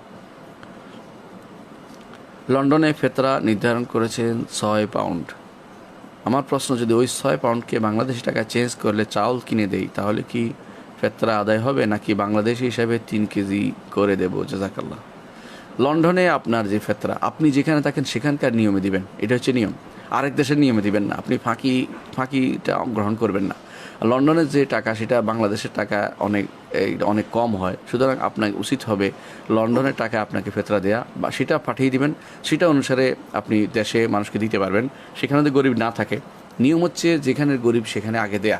যদি লন্ডনে গরিব থাকে তাদেরকে আপনি সেখানে দিবেন, আর যদি সেখানে দেওয়ার মতো সে নিয়ম হচ্ছে যে যেখানে গরিব যেখানে মানুষ থাকে সেখানকার যাকাতও পেতে সেখানে দিতে হয়, যাকাতও সেখানে দিতে হয়। সেখানকার মানুষ যদি কোনো এখন অমুখাপেক্ষী হয়ে গেছে, অন্য জায়গায় দিতে পারেন, পৌঁছাতে পারবেন। সুতরাং আপনি সেখানে ওই জায়গায় পৌঁছেছেন, ওই জায়গার হিসাব করবেন। আপনি যেখানে আছেন সেখানকার হিসাব করবেন। লন্ডন হোক, আমেরিকা হোক, যেখানে আছে সেখানকার দেখবেন যে সেখানকার 3 কেজি চাউল যেটা আপনি খান, সাধারণত চাউল বা গম যেটা খান, 3 কেজি বা 2.5 কেজি বা যেটা 2 কেজি 40 গ্রাম, যেটা বিভিন্ন বর্ণনা অনুসারে যেটা আসছে, এক ছাড়া পরিমাণ খাবারের দাম কত সেটা আপনি সেখানকার দাম অনুসারে আপনি দিবেন। সেখানকার যেখানে থাকে সেখানকার দাম অনুসারে দিবেন। এমন কাজটি করা যাবে না যে আমি বাংলাদেশে থাকি লন্ডনের টাকা অনুসারে দেবো, এটা নয়, কারণ এটাও নিয়ম নয়। আপনি বেশি দেন, ঠিক আছে, লন্ডন হিসাবটা করবেন বাংলাদেশে, তারপরে বেশি দেন, কোনো সমস্যা নেই। আপনি বাংলাদেশ হিসাব করে তারপরে আরও বেশি দেন, 1500, 1600, 1000, 2000 করে দেন জায়গা, কোনো সমস্যা নেই। কিন্তু যেমন কিসমিসের দাম দিলে আপনি অনেক বেশি দিতে পারবেন। 3 কেজি কিসমিসের দাম তো অনেক বেশি, 1500-1600 টাকা হয়ে যাবে। তো আপনি যদি কোনো এরকম 3.5 কেজি বা 2 কেজি 40 গ্রাম বা 2.5 কেজি দিতেন তো অনেক বেশি হবে। অথবা এই জাতীয় দাম যেটা বেশি সেটা যদি দিতে চান দিতে পারবেন, কিন্তু আপনার দেশি হিসেবে দিবেন, কখনো আরেক দেশের হিসেবে দিবেন না, অন্য এলাকা হিসেবে দিবেন না। আপনার এলাকায় যেটা সেই অনুসারে দিবেন। তো আপনি লন্ডনে হিসাব করে সেটাই বাংলাদেশে দিতে পাঠাতে পারবেন, কিন্তু বাংলাদেশের হিসাব করে লন্ডন থেকে দিতে পারবেন না। আশা করি বিষয়টা আপনি বুঝতে পারছেন। পরের প্রশ্ন, আমি টিভি ফ্রিজের কোম্পানিতে চাকরি করি, এটা কি হালাল উপার্জন হবে টিভি বিক্রয় করা?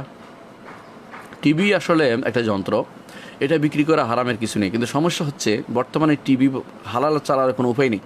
একসময় আমরা বলতাম যে এখানে বিভিন্ন টিভিগুলো আছে যেগুলিতে ইসলাম শিখার মতো বিভিন্ন জিনিস আছে, ইসলামের বিভিন্ন জিনিস শেখা যায়। বর্তমানে টিভিতে ভালো কিছু বলতেই নেই।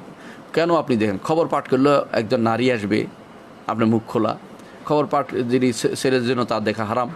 আবার একটা পুরুষ আসবে একেবারে ভালো কেতা দুরস্ত হয়ে, যা মেয়েদের জন্য তার দিকে তাকিয়ে থাকা হারাম।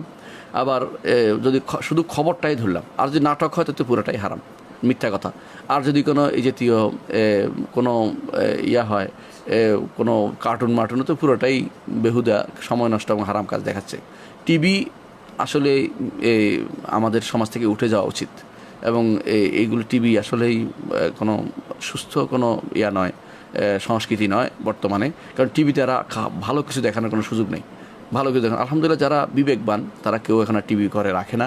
যাদের মধ্যে আকল আছে, ইমানের যাদের মধ্যে চেতনা আছে, তারা ঘরে টিভি রাখে না।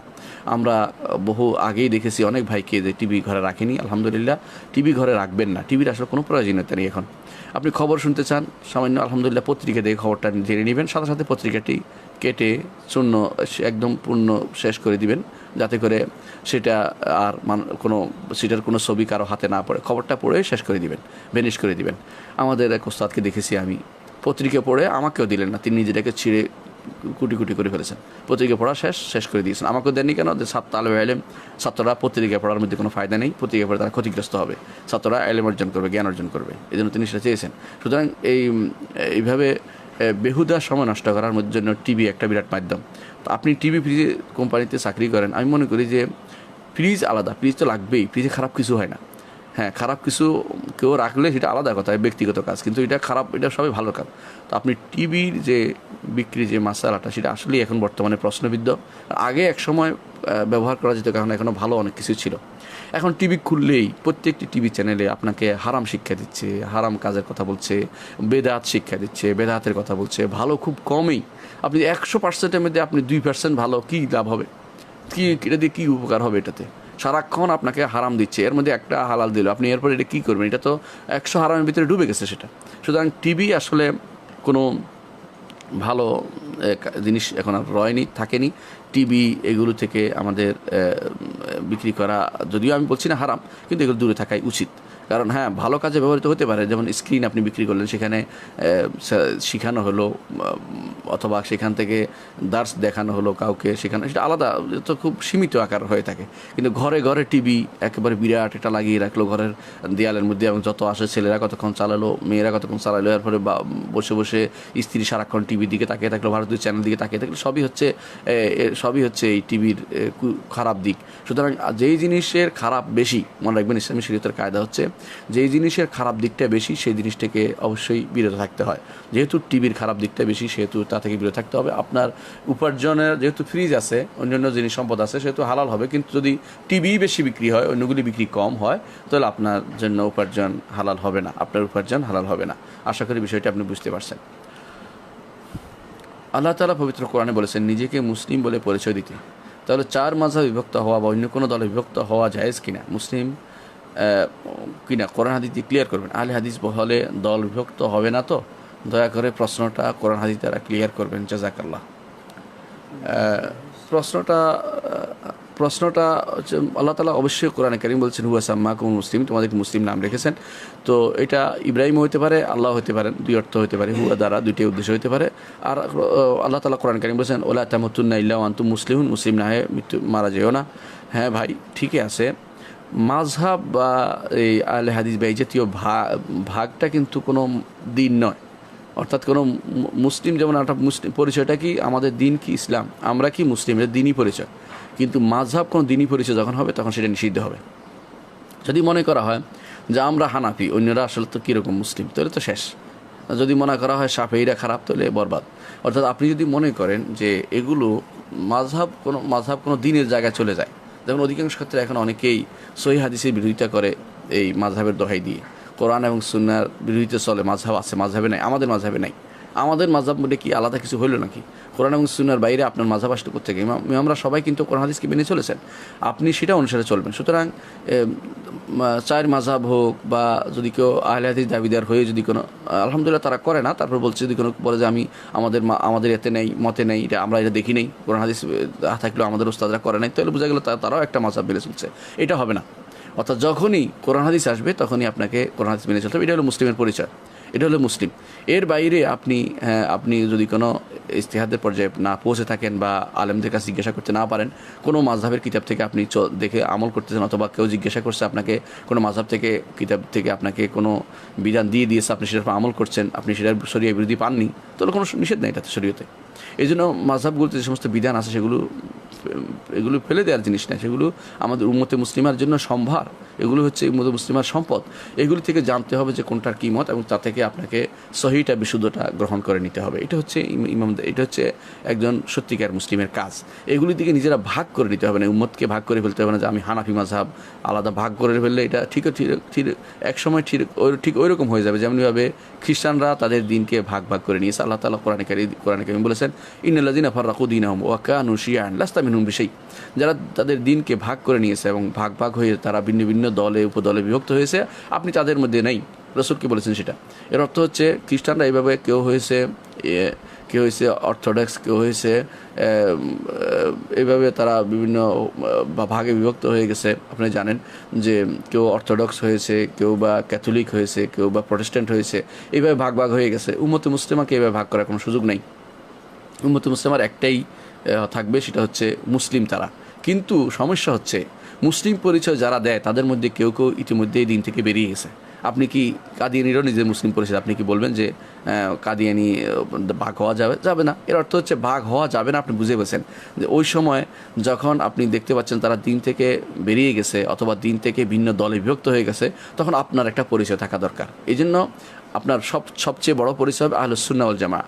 সলবে সালিহিন সবাই এই শব্দটি ব্যবহার করতেন, আহলুস সুন্নাতি ওয়াল জামাআহ, যারা সুন্নতকে অনুসরণ করে অর্থাৎ রাসূলুল্লাহ সাল্লাল্লাহু আলাইহি ওয়াসাল্লাম হাদিসকে অনুসরণ করে, ওয়াল জামাআহ এবং যারা সাহাবায়ে কেরামকে অনুসরণ করে চলে। এটা হচ্ছে বড় পরিচয়। এই পরিচয়ের ভিতরে আমাদের থাকতে হবে, এটাকে কোনো দোষের মনে করা যাবে না। এই পরিচয়ের মাধ্যমে প্রমাণিত হবে কে শিয়া, কে খারেজি, কে এই জাতীয় ভাগ ভাগ হয়ে গেছে এখন খারেজি, কে শিয়াকে বা এই জাতীয় ভিন্ন ভিন্ন দল উপদলে বিভক্ত হয়ে গেছে, কে আশারি, মাতুরিদি, এরকম ভাগ ভাগ হয়ে গেছে। এরা আহলুস সুন্নাত ওয়াল জামাতের বাইরের লোক, এটা মনে রাখতে হবে। এবং সহিহ সুন্নাহ এবং সাহাবায়ে কেরামের অনুসরণের মাধ্যমে আমরা সঠিক পথ পেতে পারি। এই জন্য সবসময় খুঁজবেন আপনার প্রত্যেকটি কথা, কাজ, বিশ্বাস এর মাধ্যমে আপনি দেখবেন সবসময় যে আমি কার প্রতিনিধিত্ব করছি, আমি কি কোরআন এবং সুন্নাহর প্রতিনিধিত্ব করছি, আমি কি সাহাবায়ে কেরামের পথে চলছি। যদি তা হয়ে থাকে আপনি সহিহ পথে আছেন এবং সত্যিকারের মুসলিম।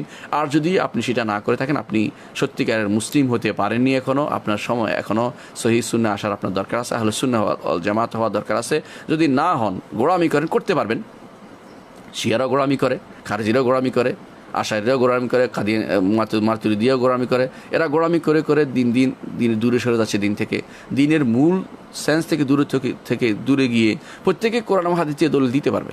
কাদিয়ানিও কোরআন থেকে দলিল দেয়, আপনি আশ্চর্য হবেন। শিয়ারাও দিতেই পারে, কোরআন থেকে দলিল দিতে পারে। কিন্তু হাদিস হচ্ছে যেহেতু হাদিস হচ্ছে সেখানে ফয়সালাকারী।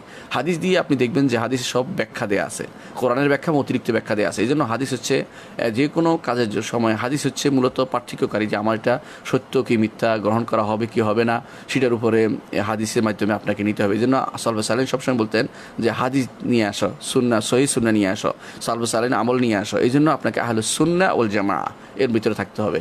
এই জন্য আহলুস সুন্নাহ ওয়াল জামাআহ হলে সেখানে আহলুস সুন্নাহ জামাআহ পরিচয় দেওয়া কোনো দোষের কিছু নয়, তেমনিভাবে আহলুল হাদিস ওয়াল আসার পরিচয় দেওয়া দোষের কিছু নয়, তেমনিভাবে ফেরকাতুন নাজিয়া এই হিসেবে নিজেকে তৈরি করা অর্থাৎ ফেরকাতুন নাজিয়ার পক্ষে থাকা দল হিসেবে বানানো নয়। দল পাকানো কোনোটাই জায়েজ নাই, মুসলিম ছাড়া আর কোনো মুসলিম ইসলামের ভিতরে আর কোনো দল নেই, দল পাকানো জায়েজ নেই। আপনি যদি মাযহাবী দল অথবা সাংগঠনিক দল অথবা এই জাতীয় যে দল পাকাচ্ছে কেউ কেউ, এটা কিন্তু ইসলামে জায়েজ নেই। প্রত্যেকে এটা হচ্ছে মানহাজি পরিচয় থাকবে যে আমি মুসলিম, তবে আমি আল্লাহ এবং তার রাসূলের নীতিতে চলি, আমি সাহাবায়ে কেরামের নীতিতে চলি, এভাবে বলতে পারবেন। হ্যাঁ, কারণ অনেকেই সাহাবায়ে কেরামের নীতিতে চলে না, যারা আল্লাহর নাম ও গুণকে অপব্যাখ্যা করে, যারা আল্লাহ তাআলার দেয়া আমি ইমানের বিষয়ে যারা মধ্যে ভিন্ন মত আছে, যারা কবিরা গুনাহগারীকে কাফের মনে করছে, কবিরা গুনাহগারীকে যারা আবার একেবারে ছাড় দিয়ে দিচ্ছে, এই জাতীয় মানুষগুলো, অথবা যারা সাহাবায়ে কেরামের ব্যাপারে ভিন্ন মত পোষণ করতেছে, কোরআনের ব্যাপারে ভিন্ন মত পোষণ করছে, হাদিসের ব্যাপারে ভিন্ন মত পোষণ করতেছে, এরা আসলে আপনি দেখতে পাচ্ছেন যে এদেরকে আপনি কোনোভাবেই আপনি শুধু মুসলিম বললে আপনি তাদেরকে ঠিক রাখতে পারবেন। আপনাকে অবশ্যই বলতে হবে যে মানহাজটা ঠিক হয়নি, এখনও মুসলিম দাবি করছে, এখনও সে তার জানা হয়নি, জ্ঞানের অভাব আছে, তাদেরকে সঠিক পথটা জানাতে হবে। তারা এখনও আহলুস সুন্নাত ওয়াল জামাতের ভিতরে ঢুকতে পারেনি। আহলুস সুন্নাত ওয়াল জামাত নাম দিয়ে যদি কোনো দল করে তাও গ্রহণযোগ্য হবে না। অর্থাৎ দলীয়ভাবে নয়, মানহাজগতভাবে আপনাকে অবশ্যই কোরআন সুন্নাহর অনুসারী হতে হবে, সালফে সালেহিন, সাহাবায়ে কেরাম, তাবেঈন, আইম্মা মুজতাহিদিন অনুসারী পথ অনুসারে চলতে হবে। আপনার উম্মত আপনি কার অনুসরণ করে চলেন সেটার উপর নির্ভর করবে আপনার মানহাজ শুদ্ধ কি অশুদ্ধ। অনেকেই বলে আমার এত ফলোয়ার আছে, এত ইয়া আছে, এইটা দিয়ে সাব্যস্ত হবে না যে শুদ্ধ কোনটা। আবার অনেক সময় দেখা যায় যে বলে অমুক ইমাম আছে, উনি ইমাম নন, হেদায়েতের ইমাম যারা তার বিখ্যাত, আলহামদুলিল্লাহ। আপনি জানেন আকীদা এবং সুন্নাহর ইমাম কারা, তাদের সম্পর্কে আপনি জানেন। যে এরা সাহাবা এবং তাবেইন আইমা মুস্তাহিদিনের পরে আরও এক যুগ ছিলেন, এরপরে যারা আসছে তারা বিভিন্ন উল্টাপাল্টা করেছে। রাসূলুল্লাহ সাল্লাল্লাহু আলাইহি ওয়াসাল্লাম বলেছেন যে তারা মিথ্যা কথা বলবে। রাসূল বলেছেন যে তাদের সাক্ষী না চাইলেও সাক্ষী দিবে, আর তাদেরকে তারা সাক্ষী দেওয়ার জন্য ব্যস্ত হয়ে পড়বে, তারা মিথ্যা কথা বলবে প্রচুর। তাই হয়েছে। এই জন্য আপনাকে অবশ্যই সালফে সালেহীন নীতি অনুসরণ করতে হবে। এটা কোনো দলীয় বা প্ল্যাটফর্ম হিসেবে নয়, বরং মানহাজগত বা নীতিগতভাবে আপনাকে সেই পদ্ধতি অবলম্বন করতে হবে। কিন্তু আমরা বলছি না যে কেউ যদি কোনো মাযহাবের কোনো মতে আমল করেন, কোরআন সুন্নাহ অনুসারে মিলে গেলে তাহলে নিষেধ হবে, এটা আমরা বলছি না। তবে নিজেকে মাযহাবী পরিচয় দেওয়া থেকে দূরে থাকবেন, কারণ মাযহাব হচ্ছে আপনার চলার জন্য। সবসময় আপনি একটাই চলবেন এটা কিন্তু কোনোদিন বলে নাই আল্লাহ এবং তার রাসূল বলে নাই যে আপনাকে সবসময় হানাফি হয়ে চলতে হবে, তাবি বা হাম্বলি হয়ে বা শাফিঈ বা মালিকি হয়ে চলতে হবে। এটা কোনো দলিলের ভিত্তিতে চলে না।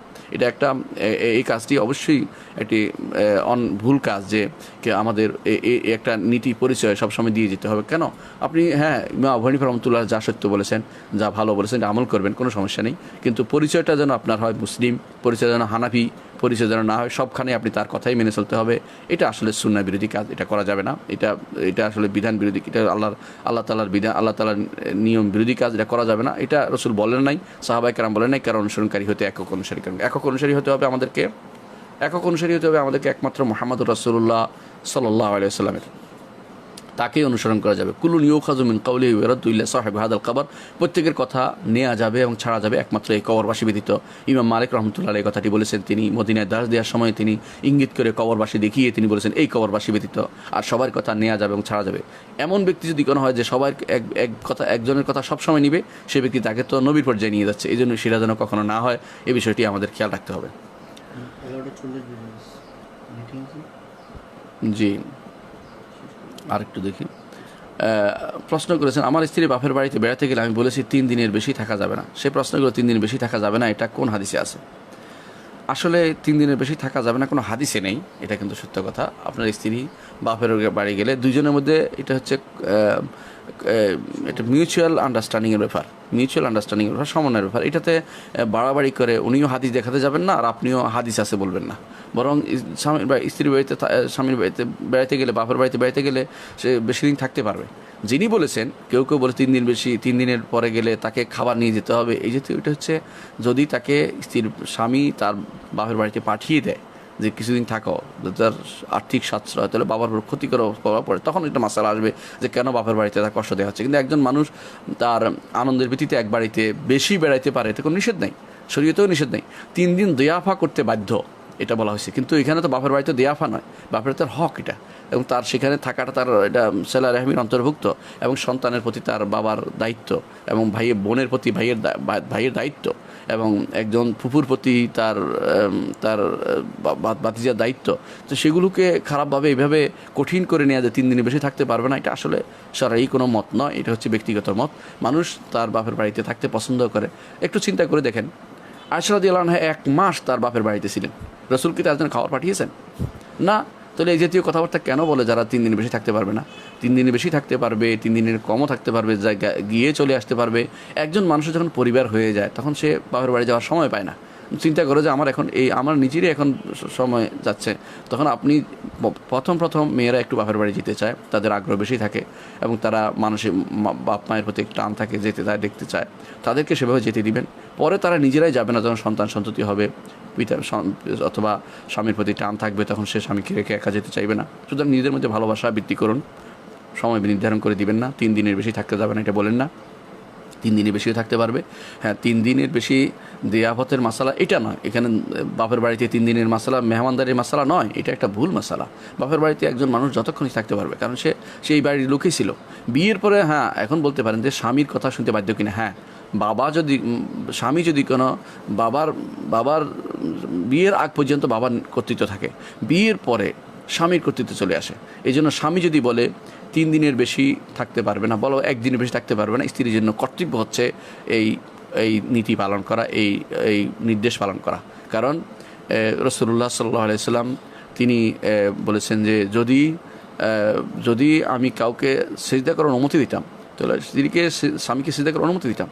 এর অর্থ হচ্ছে স্বামীর অনুমতি ব্যতীত স্ত্রীর ঘর থেকে বের হওয়া জায়েজ নাই কোনোভাবেই, তো এবং কোথাও যাওয়া জায়েজ নাই। এবং তিনি যদি বলেছেন 3 দিন, তাহলে আপনাকে 3 দিনই থাকতে হবে। তো 2 দিন 2 দিন, 1 দিন 1 দিন, একবার দেখে চলে আসবার, তো এরকম করতে হবে। অর্থাৎ আপনার দায়িত্ব কর্তব্য আপনার স্বামীর উপর আসছে, স্বামী যা বলে তাই আপনাকে শুনতে হবে। এটা বিধান, যতক্ষণ শরিয়া বিরোধী না হবে। এখানে শরিয়া বিরোধী কিছু নেই, আপনাকে যেতে দিয়েছে আলহামদুলিল্লাহ। যদি আপনাকে বলতো যে তোমার বাপ মার সাথে কথা বলতে পারবে না, তাহলে গুনার কথা বলছে এটা তিনি, হ্যাঁ, তারপরে তিনি গুনার কাজ করতেন, আপনার কাছে বাড়িতে যেতে পারবেন না, তিনিও গুনার কথা বলতেন, যাইতে দিতে হবে, তাকে দেখা করতে দিতে হবে। কিন্তু আপনি যে 3 দিনের বেশি থাকার ব্যাপারটা বলেছেন, 3 দিন বা 4 দিন বা যতদিনে হোক, স্বামী যা বলবে তাই আপনাকে মানতে হবে। এটা হচ্ছে শরীয়তের বিধান। এখানে স্বামীর কথা শুনে আপনাকে চলতে হবে। রাসূলুল্লাহ সাল্লাল্লাহু আলাইহি ওয়াসাল্লাম বলেছেন, একজন নারী যখন আল্লাহর কথা শুনবে, স্বামীর কথা শুনবে, 5 ওয়াক্ত সালাত আদায় করবে এবং সওম পালন করবে, তাহলে তাকে বলা হবে যে কোন দরজা দিয়ে তুমি জান্নাতে প্রবেশ করবে। সুতরাং একজন নারীর জন্য স্বামীর কথা শোনা বাধ্যতামূলক। স্বামীর নির্দেশ তাকে মেনে চলতে হবে। 3 দিন বললে 3 দিন মানতে হবে, কিন্তু 3 দিনে বেশি থাকা যাবে না এমন কোনো হাদিসে আসে নাই। আপনি যেটা বলবেন সেটা করতে হবে, এটা হলো কথা। স্বামী স্ত্রীকে সেটা নির্ধারণ করে দিবে, স্ত্রী সেটা মেনে চলবে, এটা শরীয়তের বিধান। স্ত্রী ঘরের মধ্যে সব কথাতেই স্বামীর সাথে তর্ক জড়িয়ে দেবে না। স্ত্রী যে শরীর বিধি না হলে তাকে সেটা মেনে চলতে হয়। যেই ঘরে স্ত্রীরা বেশি কারবারি হয়, বাড়াবাড়ি করে, সেই ঘর কখনো শান্তির হয় না এবং সেই ঘর কখনো সঠিক সুন্দর থাকে না, এবং একসময় সেখানে সমস্যা ঢুকেই যায়। স্ত্রী বেশি পণ্ডিত হলেও, স্বামী কম জানলেও স্বামীর কথা শুনতে হবে, যদি শরীয়ত বিরোধী না হয়, শরীয়ত বিরোধী না হয়। দেখবেন স্ত্রী সব কথা একেবারে এটা দলিল কি খুঁজতে থাকবেন না। আপনি বলবেন যে দলিল নেই, তবে আমার কথা এটা, কারণ হচ্ছে আপনি বলবেন যে যেহেতু স্বামীকে দায়িত্ব দিচ্ছে, আল্লাহ তাআলা বলছেন আর-রিজালু কাওয়ামুনা আলান নিসা, যে পুরুষদেরকে নারীদের উপরে ক্ষমতাসীন করা হয়েছে, দায়িত্বশীল দেওয়া হয়েছে, দায়িত্বশীল করা হয়েছে, দায়িত্বশীল আচরণ করেছে আপনার স্বামী, যে 3 দিনের বেশি থাকবে না, আমার একাকিত্বে কষ্ট হয়, অথবা আমার পরিবারের কষ্ট হবে, অথবা আমার সম্পদের ক্ষতি হবে, অথবা তুমি থাকলে আমি একাকিত্ব ফিল করি। আপনার স্বামীর কথা ঠিক আছে, আপনাকে চলে আসতে হবে 3 দিনের মধ্যে। এটা হচ্ছে এটার বিধান। দর্শকবৃন্দ, আমরা অনেক সময় পার করে এসেছি, আমরা আজকে আর প্রশ্ন উত্তর দিতে পারছি না। ইনশাল্লাহ আবার আপনাদের সাথে দেখা হবে, আপনাদের সাথে আবার আপনাদের প্রশ্ন উত্তর দেবো ইনশাল্লাহ। ততদিন আল্লাহ তাআলা আপনাদেরকে সুস্থ রাখুন। ওয়া আখিরু দাওয়ানা আলহামদুলিল্লাহি রাব্বিল আলামিন। আসসালামু আলাইকুম ওয়া রাহমাতুল্লাহি ওয়া বারাকাতুহু।